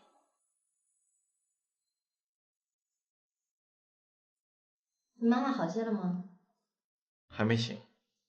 你放心吧，她一定会醒过来的。谢谢，我就不吃了，你们慢慢吃吧。一会儿我到医院去看看我妈妈，调查的事情就别做你们了。你们看到海叶小姐没有？老姨吗？还没起呢吧？不是，我今天早上做完早餐就过去叫你们过来吃，可是却找不到海叶小姐，她的房间好像没有人睡过，她昨天晚上好像没有回来。不会吧？他是不是发现什么了？一个人找宝藏去了。大家赶紧四处找一下。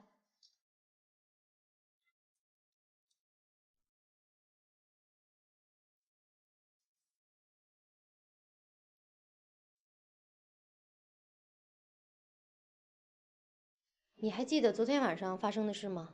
你是说陈海月离开房间以后出现的那个黑衣人？对，那个黑衣人和陈海平当时遇袭的时候的黑衣人是一模一样的。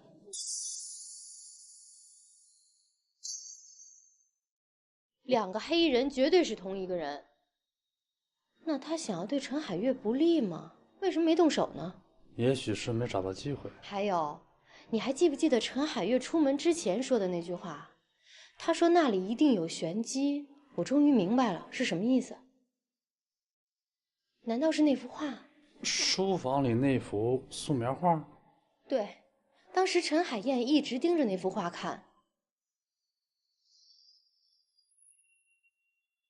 看完以后，他就一个人去了死亡谷，然后就不幸跌落了谷底。还有昨天晚上陈海月出门也一直都没有回来，会不会跟那幅画也有关系？那是陈老先生一个朋友30多年前亲手画的。那位朋友按照陈老先生的要求，把村子风景和自家旧宅完美的融合在了一起，只出了素描，还未做水墨，就因病去世了。陈海燕曾经说过，陈老先生说这幅画千万不能拿出去，如果拿出去的话就会招来祸端，这是什么意思？陈继天10几岁的时候比现在还叛逆，在学校惹了祸，就想偷拿陈老先生的一幅名画去贿赂老师。这个陈继天把那幅素描画给拿走了，陈老先生十分生气，还亲自教训了陈继天。陈老先生谨防有人再犯，就警告家里人，所有人都不许再动他书房的画，尤其是那幅素描画，否则就会招来祸端。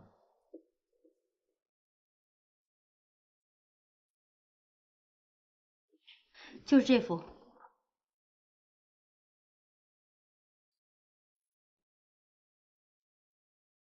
怎么样？看出什么名堂了吗？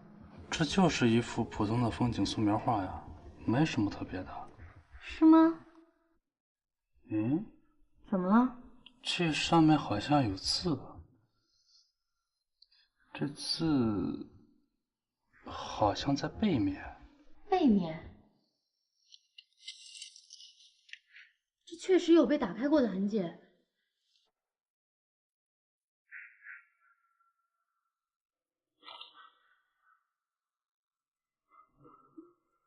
我亲爱的孩子，恭喜你找到了答案，财产就藏在旧宅的水缸里。这就是陈老爷子的提示，他可真会卖关子，兜了这么一大圈儿。我总觉得这一行字有些不协调，这个字真的是陈老爷子写的吗？对照一下他的笔记就知道了，我去找找看。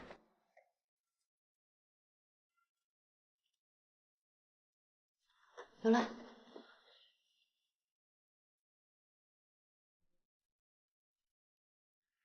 一样，那就证明这个字确实是他写的。当时陈海平也就是看到了这个秘密，才去旧宅寻宝的。如果财产提示在这幅画里，那陈老爷子为什么还要弄出一个遗言盒、遗言纸？这会不是很矛盾吗？还有，陈海燕为什么要去死亡谷？不管怎么样，咱们先去旧宅看一看吧。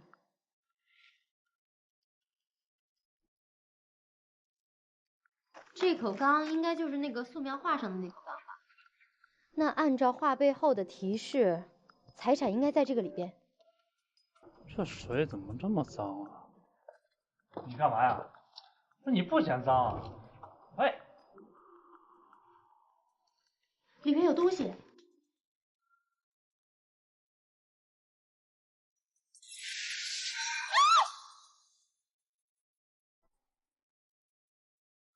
为什么？为什么连老姨也遭遇了不测？原来我一直都错怪老姨了。你不要难过了，人死不能复生。大姨、妈妈，然后是老姨，都先后遭到了不测。那么，下一个会不会轮到我了？真凶到底是谁呢？我不会怕你的。对，是俊凯，一定是陈俊凯。陈俊凯！你给我出来！我不会放过你的！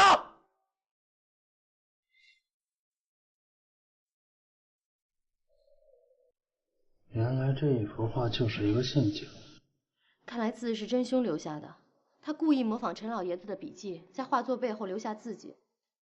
陈海月在发现这行字以后，以为财宝在水缸之中，结果就到了旧宅，然后上了真凶的当。应该是这样。可是我想不通的是，凶手是如何把陈海燕引到死亡谷的呢？如果陈海燕也是看到这行字，那么应该去旧宅呀，怎么会去死亡谷呢？原来是这样。怎么回事？这几个字被涂改过。啊？你看这一行字，其他的字写在纸上，纸面比较平滑，唯独旧宅的水缸这几个字的纸面有些毛糙，像是被涂改留下的痕迹。用肉眼看，不仔细看根本就看不出来。我第一次看到这行字的时候就觉得不协调，就是因为这个原因。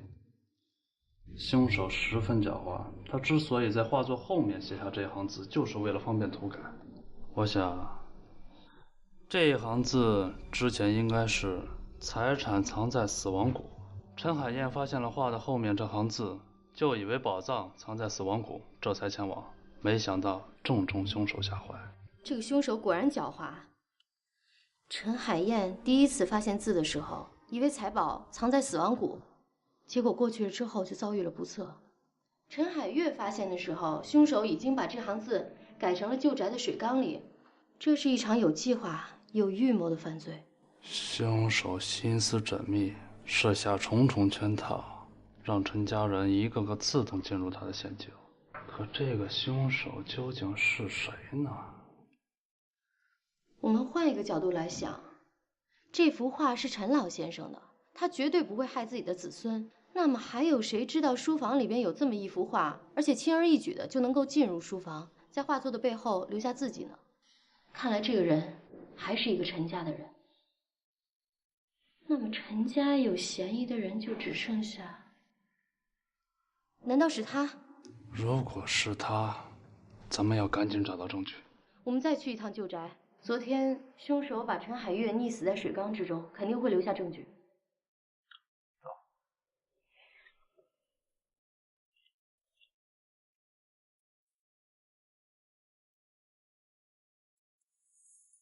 诉你，站住！站住！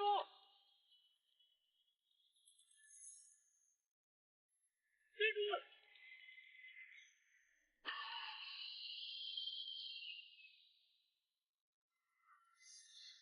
跑到哪儿去了？周围就这一所房子，会不会在里边？进去看看。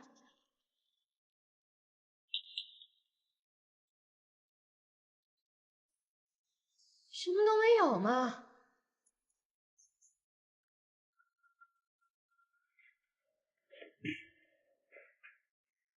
怎么办？这窗户我们都出不去。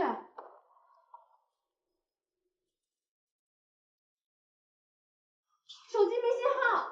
叶玲，你有没有闻到一股臭鸡蛋味儿？不对，是硫化氢。出师不利呀，出门忘记戴口罩了。戴口罩也没有，这里离死亡谷很近，很快咱们就像陈海燕那样昏厥过去。我还不想死啊！你放心，咱们死不了。你怎么知道不会死啊？我要留遗言。你有什么想留的吗？我给你留下来。胡说八道什么呀？我都跟你说了，咱们死不了，写什么遗言？蓝天，纸上有字。什么？就是陈老先生遗言盒子里边那张白纸，突然之间有字了。可是这上面什么也没有写啊。哦，我知道怎么回事了。陈老先生用醋酸铅在这张白纸上写下了找到宝藏的提示。待醋酸蒸发以后，这看起来还像一张白纸。当醋酸铅遇到硫化氢，就会产生化学反应，字就会像这样浮现出来。书中自有黄金屋，这是什么意思啊？这个我也猜不透。但不管怎么样，如果破解这句话，一定能够找到财宝。但是我想不出什么办法来出去。快过来帮我！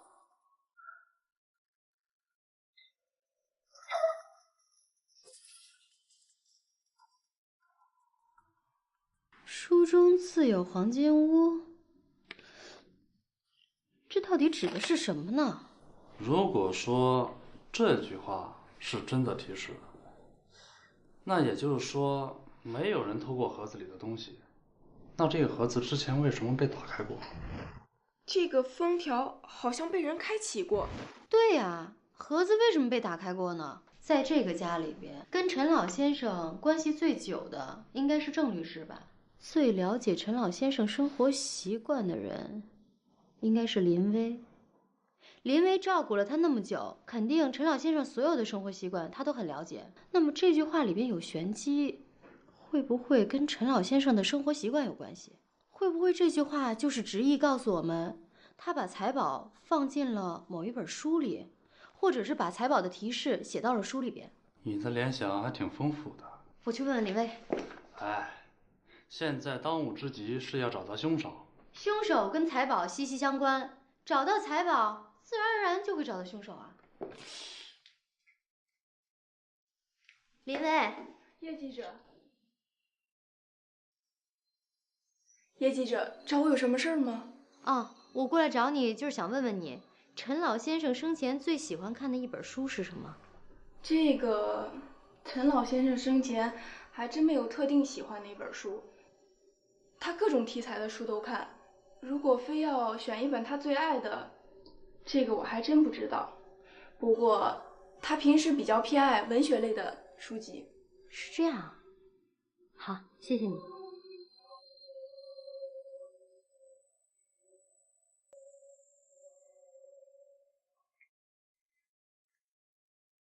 带我来这干嘛？看书啊，把所有文学类的都翻个遍。你还真相信陈老爷子会把秘密写在书里啊？那你还有什么其他的办法吗？没有的话就死马当活马医，干活。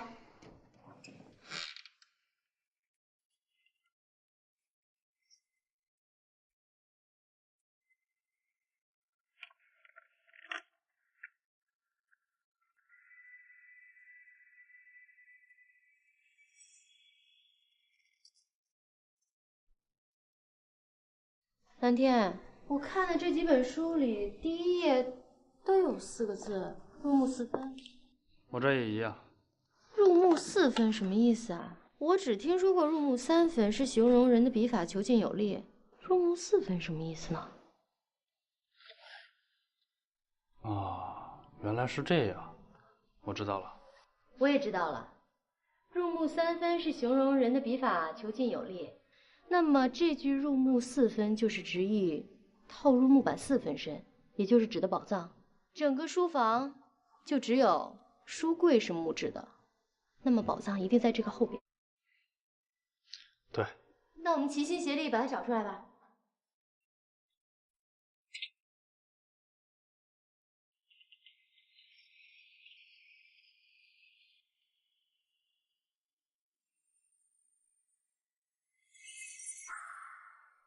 里边有个保险箱。果然在这儿，果然在这里。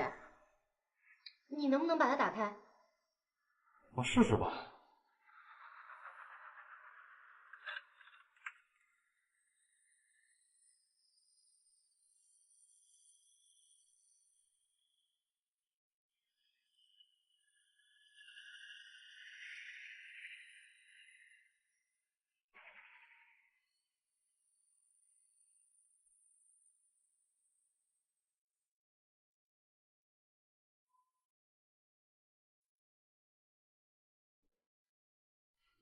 起来了。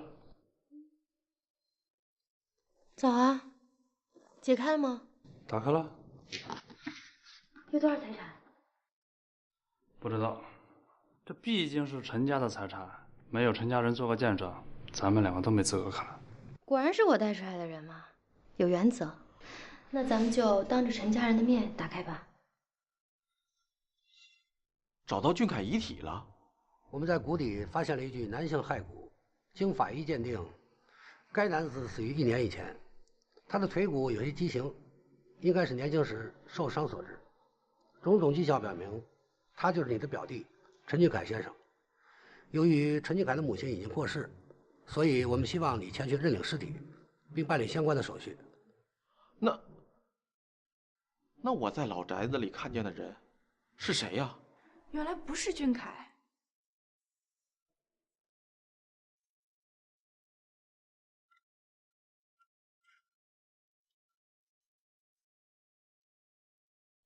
已经证明陈俊凯在1年之前就已经死了，那么把我们关进小屋的就不是他。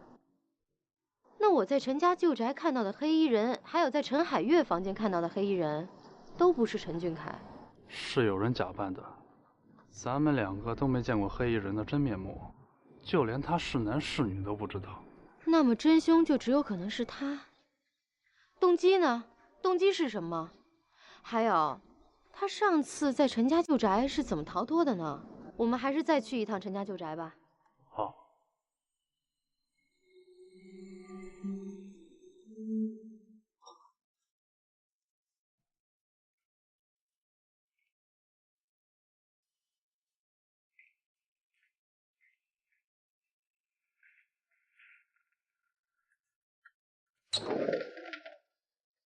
没用的，再怎么查，凶手也不可能从外面把窗户锁上。喂，小心点。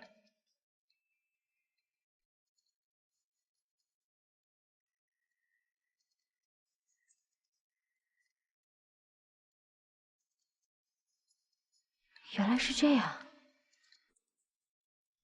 蓝记者，你把我们都叫来干嘛呀？我还要去看我妈呢。把大家叫过来，是想跟大家宣布一件事情。凶手我们已经找到了。找到真凶了？是谁呀？是。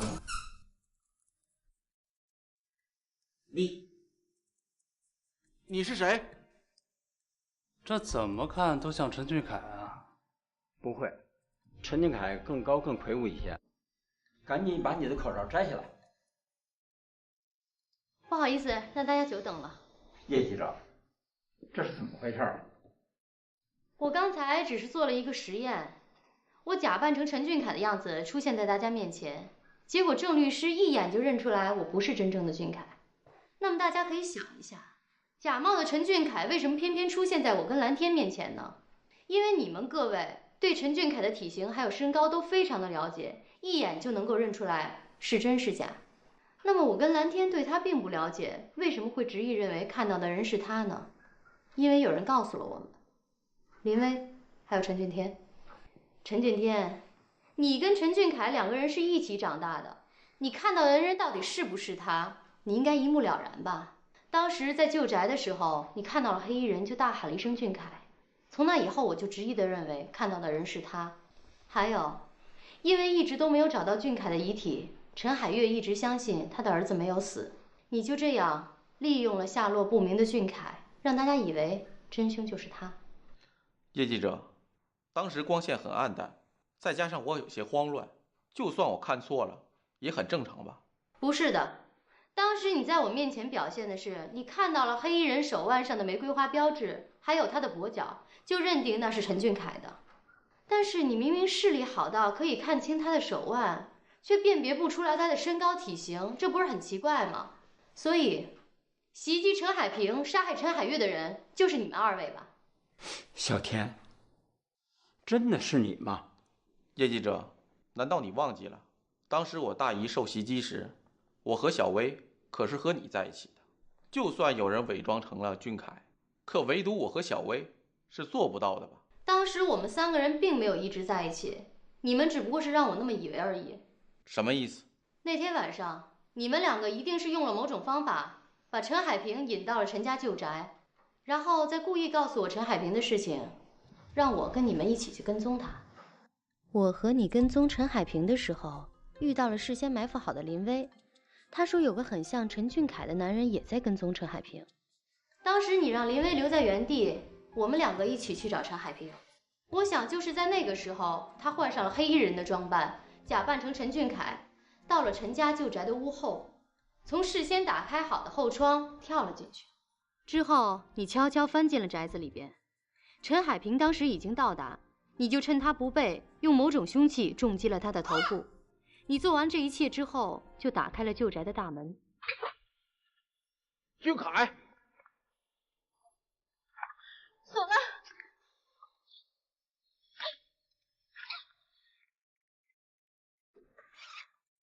林薇从后窗逃出去后，回到了藏衣服的地点。她脱下黑衣，回到了陈家旧宅外，然后又装出一副在那里等了很久的样子。陈俊天、林薇，你们两个就是这样袭击的陈海平，你们还有什么话好说？叶记者，这都是你的推测，你没有证据。还有最关键的一点，我妈妈也受伤了，就算我是凶手，我总不会丧心病狂到害我亲妈吧？你就是丧心病狂，这也是指证你就是真凶的有力证据。陈家的遗产继承人有3个女儿，那么这3个女儿如果遇害的话，唯一的继承人就只剩下了你自己。可是要用什么方法呢？你之前从郑律师那儿打听到了财产里边有诅咒的事情，你便想利用诅咒杀人，然后再把罪名推到诅咒身上。你为了确保万无一失，所以做了一个双保险。你一方面把我们往诅咒上面引，一方面又把罪责推到下落不明的俊凯身上，其实就是想除掉继承人。那3个继承人里边，其中有一个是你的亲妈，如果只除掉大姨和小姨的话，那岂不是此地无银300两？所以你就把罪恶之手伸向了自己的亲妈，但那毕竟是你的亲妈，你下不去手，所以你下手最轻。你的大姨重伤，小姨身亡，只有你亲妈并无大碍。陈俊天，你为了财产，你对你的亲妈都下手，你还是人吗？陈俊天，你在医院的时候说你对不起你妈妈，我想也是因为你伤害了她，利用了她吧。还有，那天你跟林薇在院子里边吵架，林薇说她做的一切都是为了你，从那个时候你就暴露了你的阴谋。林薇为什么助纣为虐？她有她的苦衷吧。我还是继续说下去吧。你利用这些人的多疑和自私，你可以随意操控他们，对吧？首先从打开遗言盒子那天说起吧。那天他巧妙地让大家以为盒子里面有危险，诱导大家让他去打开盒子。就在这个时候，他悄悄地用指甲划开了上面的封印。这个封条好像被人开启过。你说什么？怎么可能呢？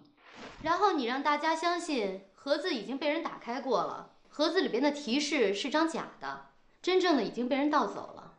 然而盒子里边的提示是一张白纸，这也正合你意。难道没有人换掉盒子里的提示吗？没有，大家都以为当时有人偷走了真的提示，想独吞财产。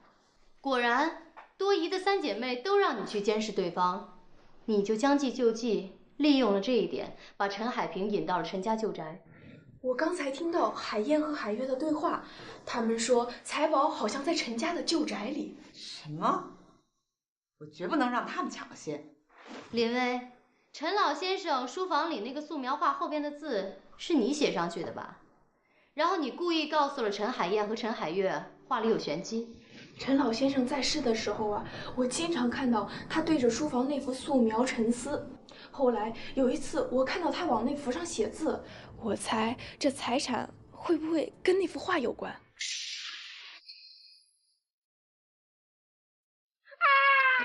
我发现海燕小姐把之前书房那幅裱框的素描画打开过。什么？哈哈，这里面一定有玄机。我终于明白了。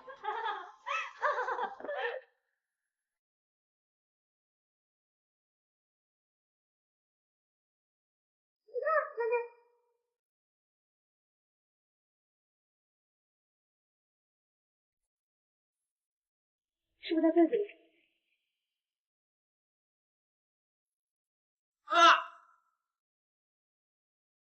当时林薇你就躲在衣柜里，陈俊天之所以大叫一声，就是想把我和蓝天引出去，好给你逃脱的时间。之后陈海月就按照你的提示到了书房，看见字以后，他就去了陈家旧宅。当他在缸边准备打捞财宝的时候，你就趁机把他推进了缸里，淹死了他。林薇，你还有什么话说吗？不对，都是我干的。小薇是为了帮我，她想让我成为继承人，所以她帮我扫清了所有障碍，是我强迫她帮我的。叶记者、蓝记者，你们可要救救小薇啊！她是无辜的。她是无辜的吗？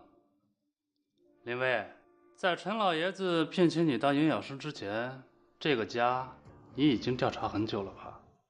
你的真实目的并不是帮陈俊天扫除障碍，你的目的就是杀掉陈家3个女儿。蓝记者，你说什么？郑律师曾经说过，陈老爷子的夫人去世以后，他又爱上了一个女人，只不过后来这个女人被他的3个女儿给逼死了。林薇，你就是这个女人的女儿吧？那天晚上，我无意中看到林薇脚踝上的玫瑰花图案。林薇，叶记者，陈老先生为了表达对那位妇人的爱，所以在他的孩子身上留下了一个玫瑰花的纹身，这也是为了把那个孩子当做自己的孩子来养。陈家的孩子玫瑰花纹身都是在手腕上，而你却是在脚踝上。我想这也是陈老爷子为你着想吧。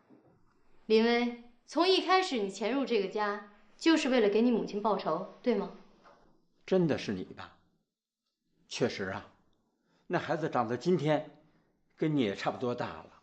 林薇，你敢不敢露出你的脚踝让大家看看？不，这不是真的。叶记者、蓝记者，你们果然厉害。没想到我苦心布下的局就这么被你们破解了。你们说的没错，我活着的目的就是为了给我母亲报仇。我亲眼看着那3个女人逼死我妈，我不为她报仇，我还是个人吗？包括我假装喜欢陈俊天这个混蛋，也是为了这个目的。混蛋？你说我混蛋？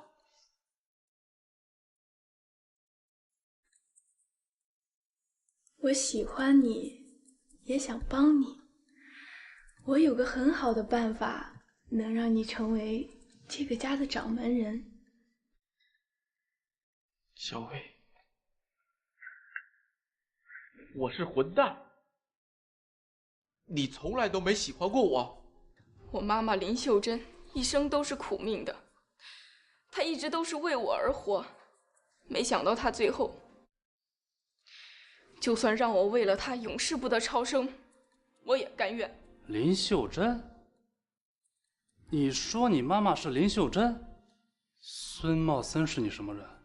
你怎么知道我爸爸？孙茂森是你爸爸？你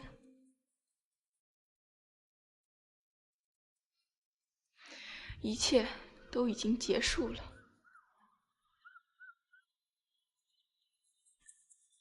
李薇，你是我报的警。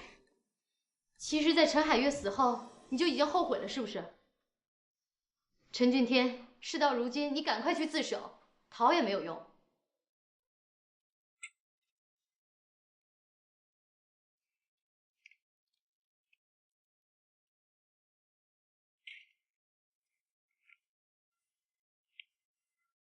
看样子，陈家要想重振，是不可能了。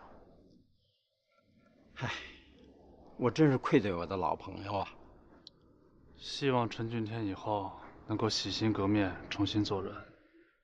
哎，对了，咱记着，林薇在被警察带走之前，悄悄地递给我一个信封，让我把它转交给你。好，那我先走。《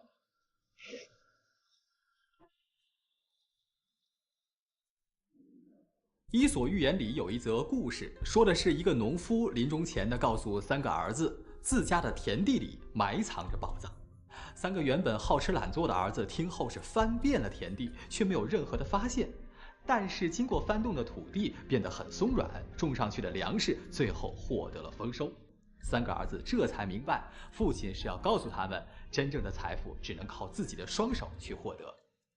陈老先生留下的遗产与这则寓言故事有着异曲同工之处，但是陈家子孙却没有体会到老人的良苦用心，他们的贪婪最终被人利用，酿成了无法挽回的后果。希望他们能够从中吸取教训，痛改前非。好，感谢您收看本集的迷局，我们下集再见。